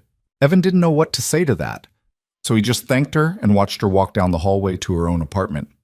He checked on Noah, who was asleep with one arm hanging off the bed and his blanket kicked to the floor. Evan pulled the blanket back up, kissed his forehead, and went to his own room. He didn't sleep well. His mind kept replaying the dinner, the way Lila had laughed, the way she'd looked at him across the table, the way it had felt easy and comfortable and terrifying all at once. By Monday morning, Evan had convinced himself it didn't mean anything. It was just dinner. Lila had said so herself. They were friends, colleagues, nothing more. But when he walked into the office and saw her at her desk, coffee in hand, smiling at something on her screen, his chest tightened in a way that had nothing to do with work. "Morning," Lila said when she saw him. "Morning. Good weekend?" "Yeah, you?" "Same. Caught up on sleep, did some laundry, exciting stuff." Evan smiled. "Living the dream. Always." Lila stood up. "Hey, we got the contract review meeting on Wednesday. Richard wants us to run through the presentation tomorrow. You free at 2? "Yeah, I'll be there." "Cool." She grabbed her coffee and headed toward the conference room, then stopped and looked back. "And Evan?" "Yeah?" "Thanks again. For Friday." "Any time." She smiled and walked away. Evan sat down at his desk, his heart still doing that stupid thing where it beat too fast for no reason. This was a problem. The next 2 days passed in a blur of preparation. Evan and Lila spent hours refining the presentation, running through simulations, making sure every detail was perfect. Richard was stressed, which meant everyone was stressed. The contract review wasn't just important, it was everything. If they didn't pass, the company lost the defense contract. And if they lost the contract, layoffs would follow. Evan tried not to think about that. He just focused on the work. On Wednesday morning, the review team arrived. 3 people from the Department of Defense, all in suits, all carrying tablets and serious expressions. Richard greeted them in the lobby, all smiles and firm handshakes, then led them up to the executive conference room. Evan stood in the back with Lila and Derek, watching through the glass as Richard started the presentation. The defense reps sat stone-faced, taking notes, asking questions that Richard deflected to Lila. Lila was incredible. She walked them through the system architecture with the kind of confidence that made it look easy. She fielded every question without hesitation. And when one of the reps asked about the edge case failures, she turned to Evan. Evan, you want to take this one? Evan's stomach dropped. He hadn't expected to speak, but Lila was looking at him with that expression that said, "You've got this." He walked to the front of the room. "The edge cases were our biggest challenge," Evan said, his voice steadier than he felt. "We identified a 0.1% failure rate in scenarios where multiple sensors reported conflicting data. The issue was that the AI couldn't prioritize which data source to trust. So we built an adaptive prioritization protocol. It weighs the reliability of each sensor based on historical accuracy and real-time performance. Since implementation, we've run over 10,000 simulations with 0 failures." One of the reps leaned forward. "What happens if all the sensors fail?" "The system switches to manual override and alerts the operator immediately. It's a failsafe. The AI won't make a decision without reliable data." The rep nodded. "And this protocol is adaptive. It learns?" "Yes. The more deployments it runs, the more accurate it becomes." "Impressive." Evan stepped back. His hands were shaking, but he didn't think anyone noticed. The review continued for another hour. They ran live tests. They asked more questions. They poked holes in every claim Richard and Lila made. But the system held up. Every time. By the end, the defense reps were nodding. Not smiling. They didn't seem like the smiling type, but nodding, which, according to Richard's face, was a good sign. "We'll submit our report by the end of the week," the lead rep said. "But preliminarily, this looks very strong. You've addressed all our concerns." Richard shook his hand. "We appreciate your time." The reps left. The room was silent for about 5 seconds. Then everyone erupted. Derek grabbed Evan in a bear hug. "We did it! We actually did it!" Lila was grinning so hard her face looked like it might split. "That was perfect. You were perfect." Evan laughed, still trying to process what had just happened. "I thought I was going to throw up." "You didn't. You killed it." Richard walked over, his expression unreadable. Then he held out his hand. "Good work, Evan. Really good work." Evan shook it. "Thank you, sir." "Don't call me sir. It makes me feel old." Richard almost smiled. "Take the rest of the day off. All of you. You've earned it." Evan left the office at noon, his head still spinning.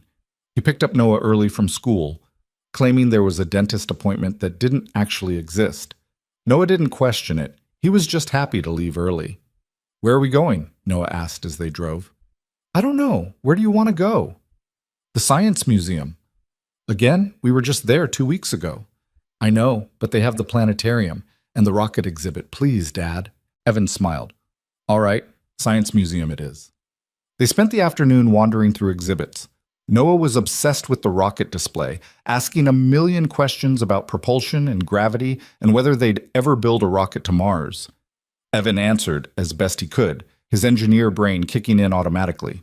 In the planetarium, they sat in the dark and watched a show about black holes. Noah was mesmerized. Evan found himself staring at the simulated stars, thinking about how small everything was. How all the stress and pressure of the past few months, the presentations, the deadlines, the contract review, it all seemed so huge up close. But from a distance, it was just a blip, a moment in time. "Dad," Noah whispered. "Yeah? Do you think we'll ever go to space? Like, for real?" Evan thought about it. "Maybe. Someday. I hope so. I want to see the stars up close." "Me too, buddy." They left the museum as the sun was setting. On the drive home, Noah fell asleep in the passenger seat, his head tilted against the window. Evan glanced at him, his chest aching with something he couldn't name. He'd spent 4 years building a life around this kid. A small, quiet life where nothing ever changed and nothing ever hurt. And it had been enough. Safe. Predictable. But now, sitting in traffic with the city lights blurring past and Noah asleep beside him, Evan realized he didn't want safe anymore. He wanted more. That night, after Noah was in bed, Evan's phone buzzed. A text from Lila. "We're celebrating at O'Malley's. You should come." Evan stared at the message. O'Malley's was a bar 2 blocks from the office. He'd never been, never had a reason to. He typed back, "Can't. Noah's asleep." Lila's response came immediately. "Mrs. Keene?" Evan hesitated. Then he texted Mrs. Keene. "Any chance you're free for an hour or two?" Something came up. She replied 30 seconds later. Be right over, dear. Evan texted Lila. Give me 20 minutes. One. O'Malley's was loud and crowded, packed with people from the office. Evan spotted Derek first, standing at the bar with a beer in his hand, talking to two other engineers. Lila was at a table near the back, surrounded by the rest of the team. She waved when she saw him. Evan made his way over, feeling out of place in his jeans and t-shirt while everyone else looked like they'd come straight from work. You made it, Lila said, sliding over to make room for him at the table. Yeah, barely. Want a drink? First round's on Richard. He's feeling generous. I'll just have a beer.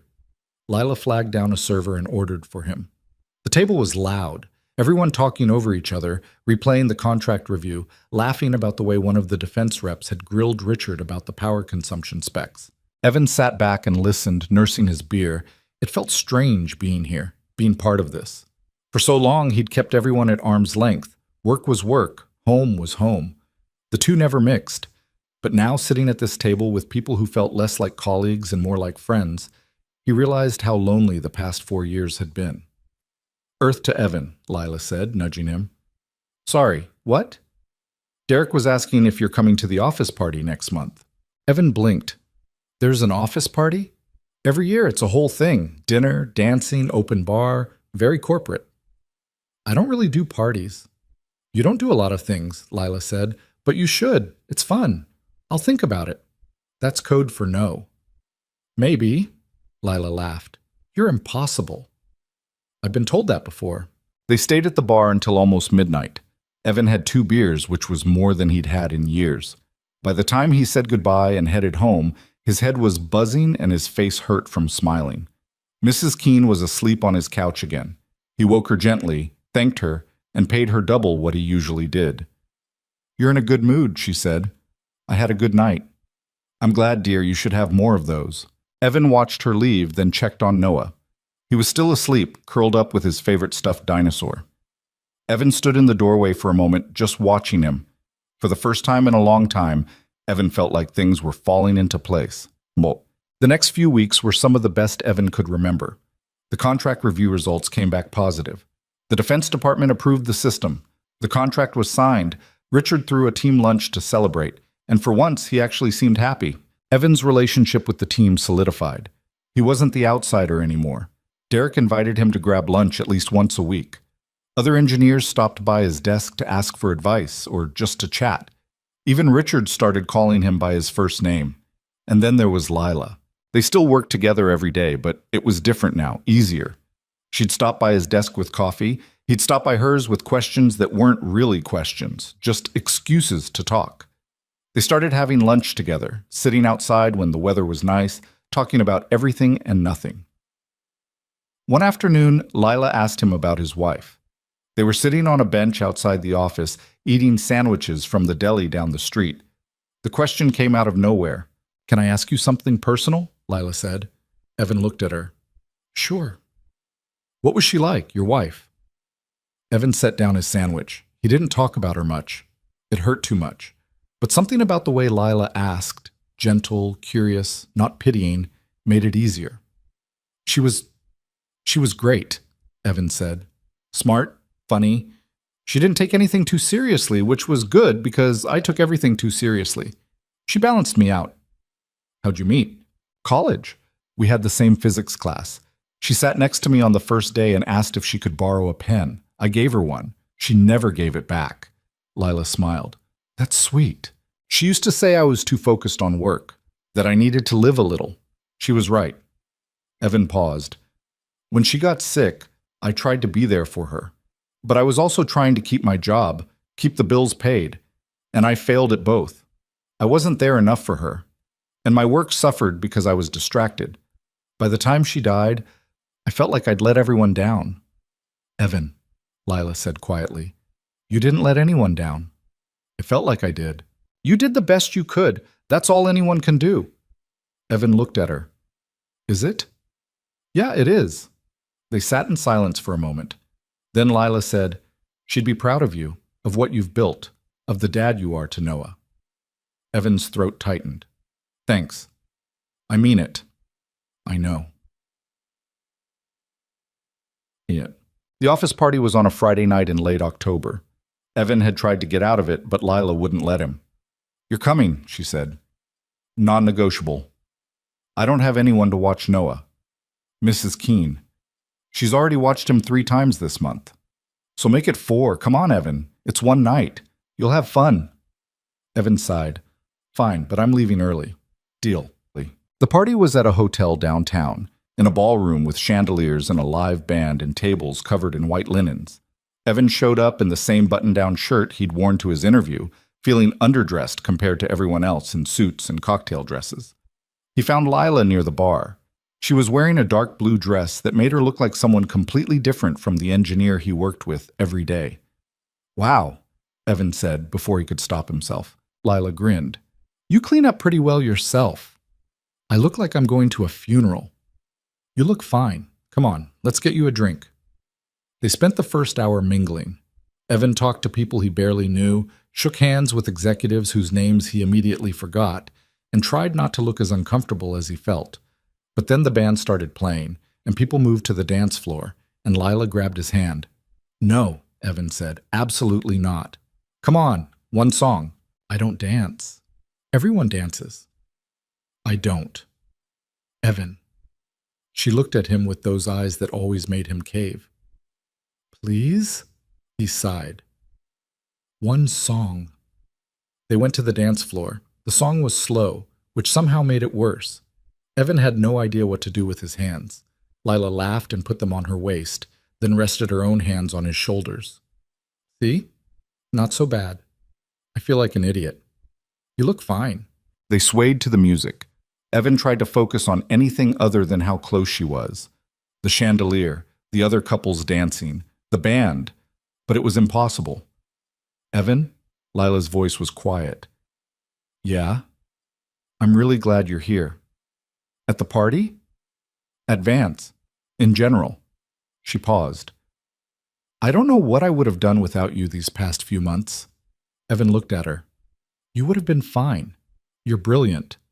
So are you." "I don't know about that." "I do." Lila smiled. "You saved this company. You know that, right? I just fixed a sensor. You did a lot more than that." The song ended. Another one started. Evan should have stepped away, but he didn't. "Lila," he said. "Yeah? He stopped. He didn't know how to finish that sentence. Lila looked at him, her expression soft. "It's okay. You don't have to say anything." But Evan wanted to. He wanted to say that he hadn't felt this way about anyone since his wife, that Lila made him feel like he could be more than just a single dad trying to get by, that she made him feel like himself again. But the words wouldn't come, so he just kept dancing. Later that night, after the party ended and Evan had said his goodbyes, Lila walked him to his car. "Thanks for coming," she said. "Thanks for making me." "Any time." They stood there for a moment, the parking lot quiet around them. "Evan?" Lila said. "Yeah?" "This is probably a bad idea." "What is?" She kissed him. It was quick, soft, over before Evan's brain even processed what was happening. When she pulled back, she was blushing. "Sorry," she said. I've been wanting to do that for a while." Evan stared at her. "You have?" "Yeah." "Oh," Lila laughed. "Oh, that's all you've got?" Evan's brain was short-circuiting. No. Evan, it's okay. If you don't feel the same way, just say so. I won't make it weird." "I do," Evan said quickly. "Feel the same way. I didn't think you did." Lila's eyes widened. "Seriously?" "Yeah. Evan, I've been flirting with you for weeks. How did you not notice? I'm not great at this stuff." "Clearly." She smiled. "So what do we do now?" "I don't know." "Do you want to figure it out?"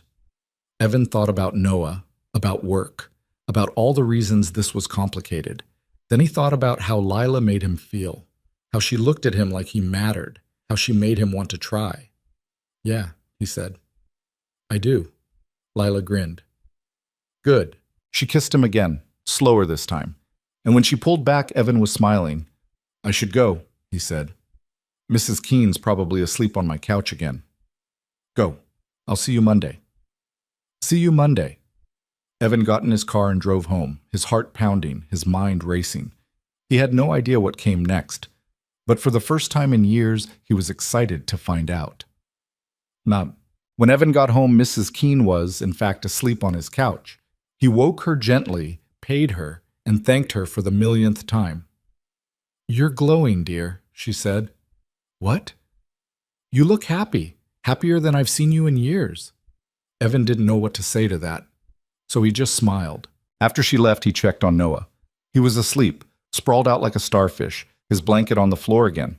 Evan pulled it back up, kissed his forehead, and stood there for a moment, just watching him.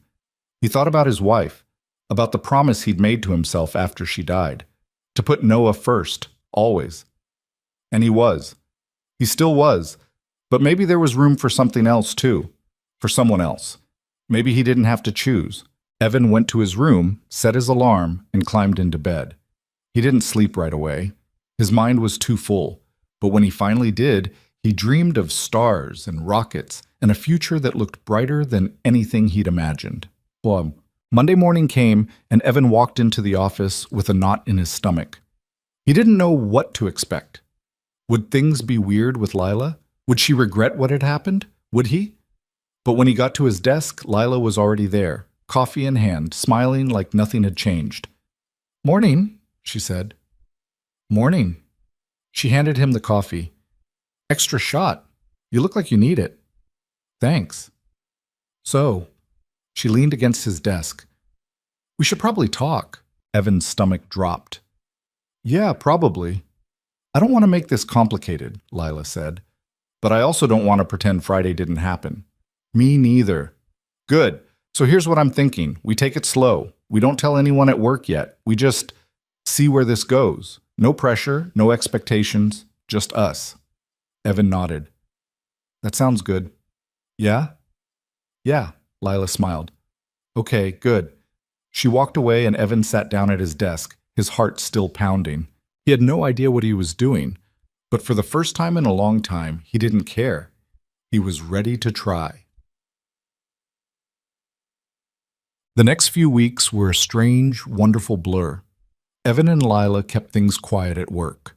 They didn't hold hands in the office or sit too close in meetings. But outside of work, things were different. They had dinner together. They went to movies. They talked about everything: work, life, the future. Evan introduced her to Noah on a Saturday afternoon at the park. He'd been nervous about it, but Noah took to her immediately. Do you like space? Noah asked within the first 5 minutes. I love space, Lila said. Do you know what a black hole is? I do. Do you? Noah launched into an explanation that was half accurate and half made up, and Lila listened like it was the most fascinating thing she'd ever heard. Evan watched them together, his chest tight with something that felt like hope. Later, after Lila had gone home and Noah was in bed, Evan sat on the couch and thought about how much his life had changed in the past few months. He'd gone from mopping floors to building systems, from being invisible to being seen, from surviving to living. And it was all because he'd taken a chance, because he'd spoken up, because he'd let himself try again. Evan pulled out his phone and texted Lila. Thank you. Her reply came a minute later. For what? For everything. You don't have to thank me. You did this, Evan. All of it. Evan smiled. We did it together. Yeah, we did. He set his phone down and leaned back, staring at the ceiling. He didn't know what the future held, but for the first time in years, he wasn't afraid to find out.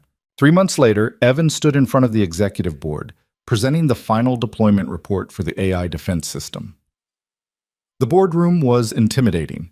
Floor-to-ceiling windows, a table that looked like it cost more than Evan's car, 8 executives in expensive suits, all watching him with expressions that gave nothing away. But Evan wasn't nervous. Not anymore. He'd done this before. He'd proven himself before. And he knew the work was solid. The system has been deployed across 12 military installations, Evan said, clicking to the next slide. Response times are 32% faster than the original specs.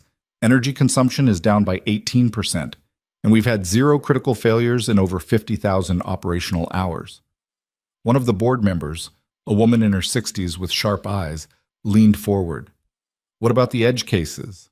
Zero failures. The adaptive prioritization protocol has processed over 2 million data inputs across all deployments. It's learning faster than we projected. And maintenance costs? 40% lower than estimated. The system's designed to self-diagnose and alert operators before issues become critical. The woman nodded. Impressive. Richard stood up from his seat at the end of the table. The Defense Department has already requested expansion to 20 additional sites. We're negotiating terms now, but the contract value is estimated at over $500 million. The room was silent for a moment. Then the CEO, the same man who'd shaken Evan's hand after the first successful test, started clapping, slowly. Then the rest of the board joined in. Evan let out a breath he didn't know he'd been holding. After the meeting, Richard pulled him aside in the hallway. "That was good work in there," Richard said. "Thank you. I mean it. You've exceeded every expectation." Richard paused. "The board wants to promote you, senior principal engineer. It comes with a significant raise and more responsibility. You'd be leading the next generation of projects." Evan blinked. "I don't know what to say." "Say yes." "What about the flexible hours? I still need to pick up my son. We'll work around it. You've proven you can balance both. I trust you." Evan felt something shift in his chest. Trust. That was what this had all been about. Learning to trust himself again. Learning to trust that he could be both a good engineer and a good father. "Okay," Evan said. "Yes, I accept." Richard held out his hand. "Congratulations. You've earned this." Bam. Evan left the office early that day. Not because he had to. Because he wanted to. He picked up Noah from school and drove straight to the ice cream place on 5th Street. Noah ordered his usual 2 scoops of chocolate. Evan got vanilla again, because some things never changed. They sat outside on the same bench they always did, watching the world go by. "Dad?" Noah said, chocolate already smeared on his chin. "Yeah, buddy? Are you happy?" Evan looked at him. "Why do you keep asking me that?" "Because I want to make sure. I'm happy, really happy." "Because of Lila?" Evan smiled. "Partly, but mostly because of you." "Me?" "Yeah. You're the one who told me it was okay to do both, to have work and still be your dad." Noah shrugged. "Well, you are. You're always there when I need you." Evan's throat tightened. "I try to be." "You are." Noah took another bite of ice cream. "Is Lila your girlfriend now?" "Yeah, she is." "Good. I like her. She's smart, and she doesn't treat me like a baby." Evan laughed. "That's high praise." "Are you going to marry her?" Evan nearly choked on his ice cream. "What? Where did that come from?" "I don't know. That's what people do when they love each other, right?" It's more complicated than that, buddy." "Why?" "Because..." Evan trailed off. "Because why? Because he was scared? Because he'd already lost one person he loved and didn't think he could survive losing another? Because the idea of letting someone that far into his life again terrified him? All of those things were true, but they didn't feel like good enough reasons anymore." "I don't know," Evan said honestly. "Maybe someday." Noah grinned. "Cool." They finished their ice cream and drove home. On the way, Evan's phone buzzed. A text from Lila. "How'd the board meeting go?" "Good. Really good. I'll tell you tonight. Can't wait. Pick you up at 7? Sounds perfect." Bus. Lila arrived at 7 on the dot, wearing jeans and a sweater and that smile that always made Evan's chest do stupid things. Mrs. Keene was already at the apartment, settled on the couch with Noah and a puzzle. She gave Evan a knowing look as he grabbed his jacket. "Have fun, you two," she said. "We will," Lila said. "Thanks for watching him, Mrs. Keene." "Anytime, dear." They went to a quiet restaurant downtown, the kind with dim lighting and menus that didn't have prices listed. Evan had made a reservation earlier, which felt oddly adult and responsible. Over dinner, he told Lila about the board meeting, about the promotion, about Richard's offer. Lila's face lit up. "Evan, that's incredible. I'm so proud of you." "I couldn't have done it without you." "Yes, you could have, but I'm glad I got to be part of it." They ordered dessert, something chocolate and fancy that Evan couldn't pronounce, and talked about the future, about the new projects coming down the pipeline, about Lila's own ambitions to move into a leadership role. "I've been thinking," Lila said, swirling her spoon in her coffee, "about taking the next step, maybe applying for a director position when one opens up. You'd be great at that." "You think so?" "I know so. You're the best engineer I've ever worked with, and that's saying something." Lila smiled. "You're biased." "Maybe, but I'm also right." She reached across the table and took his hand.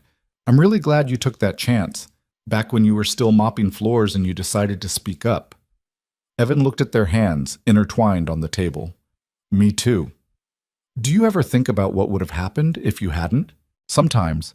But then I remember that I did. And that's what matters." Lila squeezed his hand. "I love you, you know." The words hung in the air between them. Evan's heart stopped, then started again, faster. "I love you too," he said. And he meant it. A week later, the company held a celebration dinner for the engineering team. It was smaller than the office party, just the core group who'd worked on the defense system. They rented out a private room at a steakhouse, and Richard gave a speech about teamwork and innovation that was surprisingly heartfelt. Derek raised his glass. "To Evan, the guy who went from janitor to genius in record time." Everyone laughed. Evan felt his face flush. "I'm serious," Derek continued. "You saved this project, you saved this company, and you made the rest of us look good in the process. So thank you." "Hear, hear," someone said. Glasses clinked. Evan took a sip of his wine, feeling overwhelmed in the best possible way. After dinner, Lila pulled him aside. "Come on," she said. I want to show you something." They took the elevator to the roof of the building. It was a cold November night, the city lights spread out below them like stars. "I come up here sometimes," Lila said, "when I need to think. It's beautiful." "Yeah." She turned to him.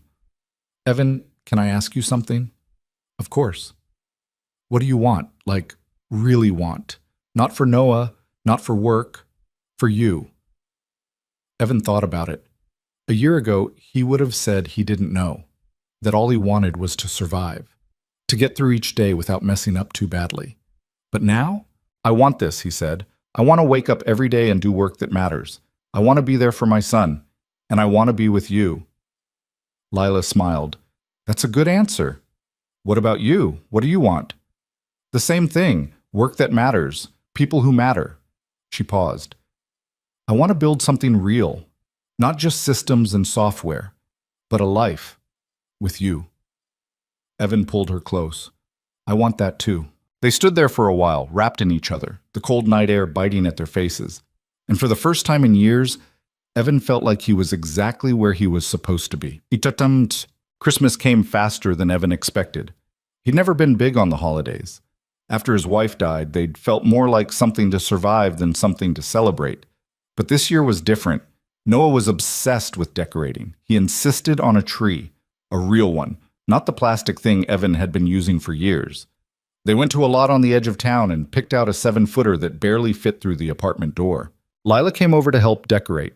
She brought ornaments and hot chocolate and a playlist of Christmas songs that Noah sang along to at the top of his lungs. "This is nice," Evan said, watching Noah hang a silver star on a low branch. "Yeah," Lila agreed. "It is. I'm glad you're here."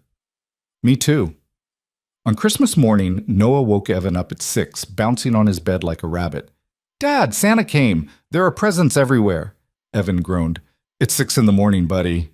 "I know. Come on." They went to the living room. The tree was surrounded by wrapped boxes, most of them from Evan, a few from Mrs. Keene, and one big one from Lila that Noah immediately zeroed in on. "Can I open this one first?" "Go for it." Noah tore into the paper. Inside was a telescope. A real one, not a toy. His eyes went wide. "Whoa." "Lila picked it out," Evan said. "She thought you might like it." "I love it." Noah looked up. "Is she coming over today?" "Yeah, later." "Good. I want to say thank you." Evan smiled. "You can tell her yourself." They spent the morning opening presents. Noah got books and building sets and a new jacket that he immediately complained was too fancy. Evan got socks and coffee mugs and a new watch from Lila that he definitely didn't deserve. Lila arrived around noon with a casserole dish full of mac and cheese and a pie that she'd baked herself. "You bake?" Evan asked. "Occasionally, don't get used to it." They had lunch together. Evan, Noah, Lila, and Mrs. Keene, who Evan had invited because she didn't have family nearby. It was chaotic and loud and perfect. After lunch, Noah dragged Lila to the window to show her the telescope. "Can we use it tonight?" he asked. "Absolutely," Lila said. "We'll look at the moon. Maybe some planets if we're lucky." Noah grinned. "This is the best Christmas ever." Evan watched them together, his chest tight with something that felt like gratitude.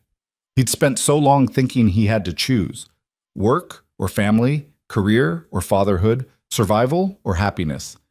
But he'd been wrong. You didn't have to choose. You just had to find people who understood, who supported you, who made space for all the parts of you, even the messy ones. New Year's Eve arrived with snow. Evan and Lila had planned to go to a party downtown, but at the last minute they decided to stay in. They ordered takeout, put on a movie, and sat on Evan's couch with Noah between them. At 11:30, Noah started yawning. "I'm not tired," he insisted, even as his eyes drooped. "Sure you're not," Evan said. By 11:45, Noah was asleep, his head on Lila's shoulder. "Should we wake him for midnight?" Lila whispered. "Nah, let him sleep." They sat there in the quiet, the TV playing some countdown special neither of them was really watching. At midnight, fireworks started going off somewhere outside. Evan looked at Lila. "Happy New Year," he said. "Happy New Year." She kissed him, soft and slow and full of promise. When they pulled apart, Lila smiled. "This year's going to be good. I can feel it." "Yeah," Evan said. "Me too." The following months proved her right. Work continued to go well. The defense system expanded to more installations. Evan's team started development on a new project, an AI-driven logistics platform for disaster response. It was challenging and meaningful, and Evan threw himself into it with the same intensity he'd brought to the defense system. But this time, he didn't lose himself in the work. He made sure to leave at 3 every day to pick up Noah. He made sure to have dinner with his son. He made sure to show up for the school plays and the parent-teacher conferences and the science fairs. And on weekends, he made sure to spend time with Lila. They took Noah to the zoo. They went hiking in the mountains. They had quiet dinners and loud game nights and lazy Sunday mornings where they didn't do anything but exist together. It wasn't perfect. There were hard days. Days when the code wouldn't work and Noah had a meltdown and Evan felt like he was failing at everything. But those days were fewer now. And when they came, Evan had people to lean on. One Saturday in March, Lila brought up the idea of moving in together. They were at the park, watching Noah play on the swings. "I've been thinking," Lila said. "About what?" "About us. About the future." She paused. "My lease is up in 2 months. And I was wondering, do you think it's too soon to talk about moving in together?" Evan's heart skipped. "I don't know, is it?" "I don't think so. But I wanted to ask you first, and Noah." "You want to ask Noah?" "Of course. He's part of this too." Evan looked at her. "You really mean that?" "Yeah, I do." That night, after dinner, Evan sat Noah down at the kitchen table. "Buddy, Lila and I want to talk to you about something." Noah looked between them. "Am I in trouble?" "No," Lila said, laughing. "Not at all. We just wanted to ask you something. How would you feel if I moved in here, with you and your dad?" Noah's eyes went wide. "Really? Really? But only if you're okay with it." Noah thought about it for exactly 3 seconds. "Can you bring your telescope?" Lila grinned. "I don't have a telescope." "Oh, well, can you help me with my science homework?" "Absolutely." "Then, yeah, I'm okay with it." Evan laughed. "That's it? That's all it takes?" "Yep." Noah went back to his drawing. "When's she moving in?" "In a couple months?" "Cool. Can we have pancakes now?" Lila moved in on a sunny Saturday in May. She didn't have a lot of stuff, mostly books and clothes and kitchen gadgets that Evan didn't know the names of. But it still took 3 trips to get everything from her apartment to his. Noah helped, carrying boxes that were way too heavy for him and insisting he was fine every time Evan tried to take one away. By the end of the day, the apartment looked different, fuller, lived in, like a home instead of just a place to sleep. That night, after Noah was in bed, Evan and Lila sat on the couch, exhausted but happy. "This is nice," Lila said. "Yeah, it is." "You're not freaking out?" "A little, but in a good way." Lila laughed. "I'll take it." Evan looked around the apartment, at the boxes still waiting to be unpacked, at the photos on the wall, some of Noah, some of his wife, some new ones of Lila, at the life he'd built, piece by piece, after thinking it was over. "I never thought I'd get here," Evan said quietly. "Where?" "Here. Happy. With someone. With a career I actually care about. I thought I'd just survive. That's all I thought I was capable of." Lila took his hand. "You were always capable of more. You just needed to believe it. I needed you to believe it first." "Maybe, but you did the hard part." Evan kissed her. "Thank you for everything." "You don't have to thank me. I know, but I want to." A year later, Evan stood in front of a different room, smaller, more intimate, filled with the people who mattered most. Noah sat in the front row, wearing a suit that was slightly too big. Mrs. Keene was next to him, dabbing at her eyes with a tissue. Derek and the rest of the engineering team filled the seats behind them. And at the front of the room, standing under an arch covered in flowers, was Lila. She was wearing a simple white dress and the same smile she'd had that first night at the Thai restaurant. Evan's hands were shaking as he took his place next to her. "You okay?" Lila whispered. "Yeah, just nervous. You've presented to the Department of Defense. This should be easy." "This is way scarier," Lila laughed. "You'll be fine." The officiant started talking. Evan barely heard the words. He was too focused on Lila, on the way she looked at him, on the way her hand felt in his. When it was time for the vows, Evan pulled out the card he'd written the night before. "Lila," he said, his voice shaky. 4 years ago, I thought my life was over. I thought I'd used up all my chances. And then you saw me. Not as a janitor, not as someone who'd given up, but as someone who still had something to offer. You gave me a reason to try again, and I'm so grateful for that.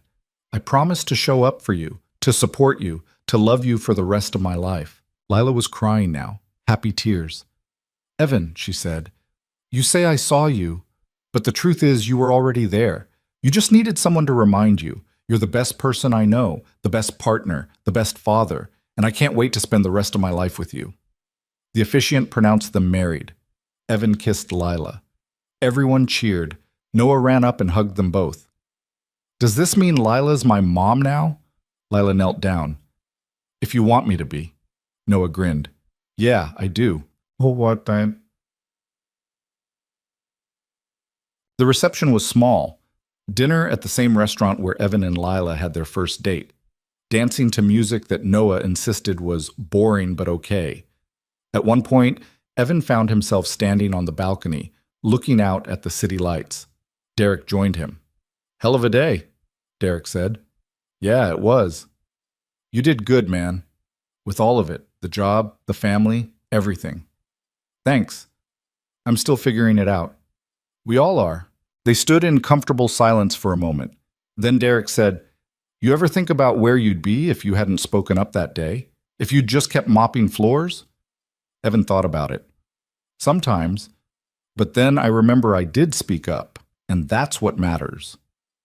"That's a good way to look at it." Derek clapped him on the shoulder and headed back inside. Evan stayed a moment longer, looking out at the city.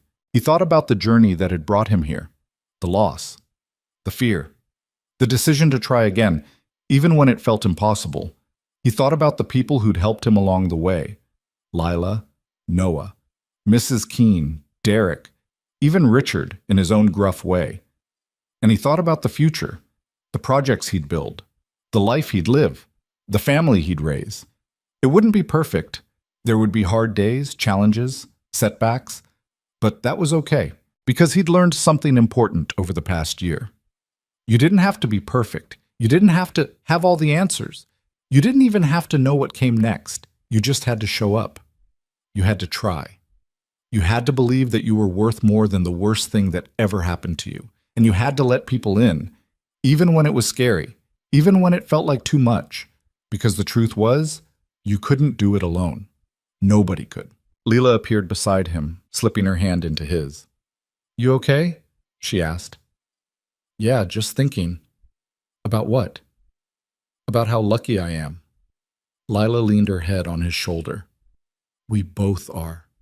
They stood there together, watching the lights of the city, the future stretching out before them like an open road. And for the first time in a long time, Evan wasn't afraid of where it might lead. Because he knew, no matter what came next, he wouldn't be facing it alone. He had his son. He had his work. He had his wife. He had a life worth living. And that was more than enough. 2 years later, Evan stood in a conference room at MIT, giving a guest lecture to a room full of engineering students. "The most important thing I've learned," he told them, "isn't about thermal regulation or AI systems or any of the technical stuff. It's about knowing when to step away and when to step up.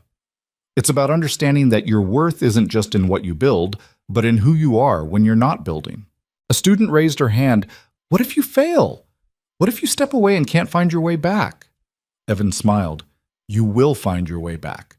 It just might look different than you expected, and that's okay. Sometimes the best version of your life is the one you didn't plan for." After the lecture, he drove back to the hotel where Lila was waiting. She'd come with him for the trip, turning it into a mini vacation.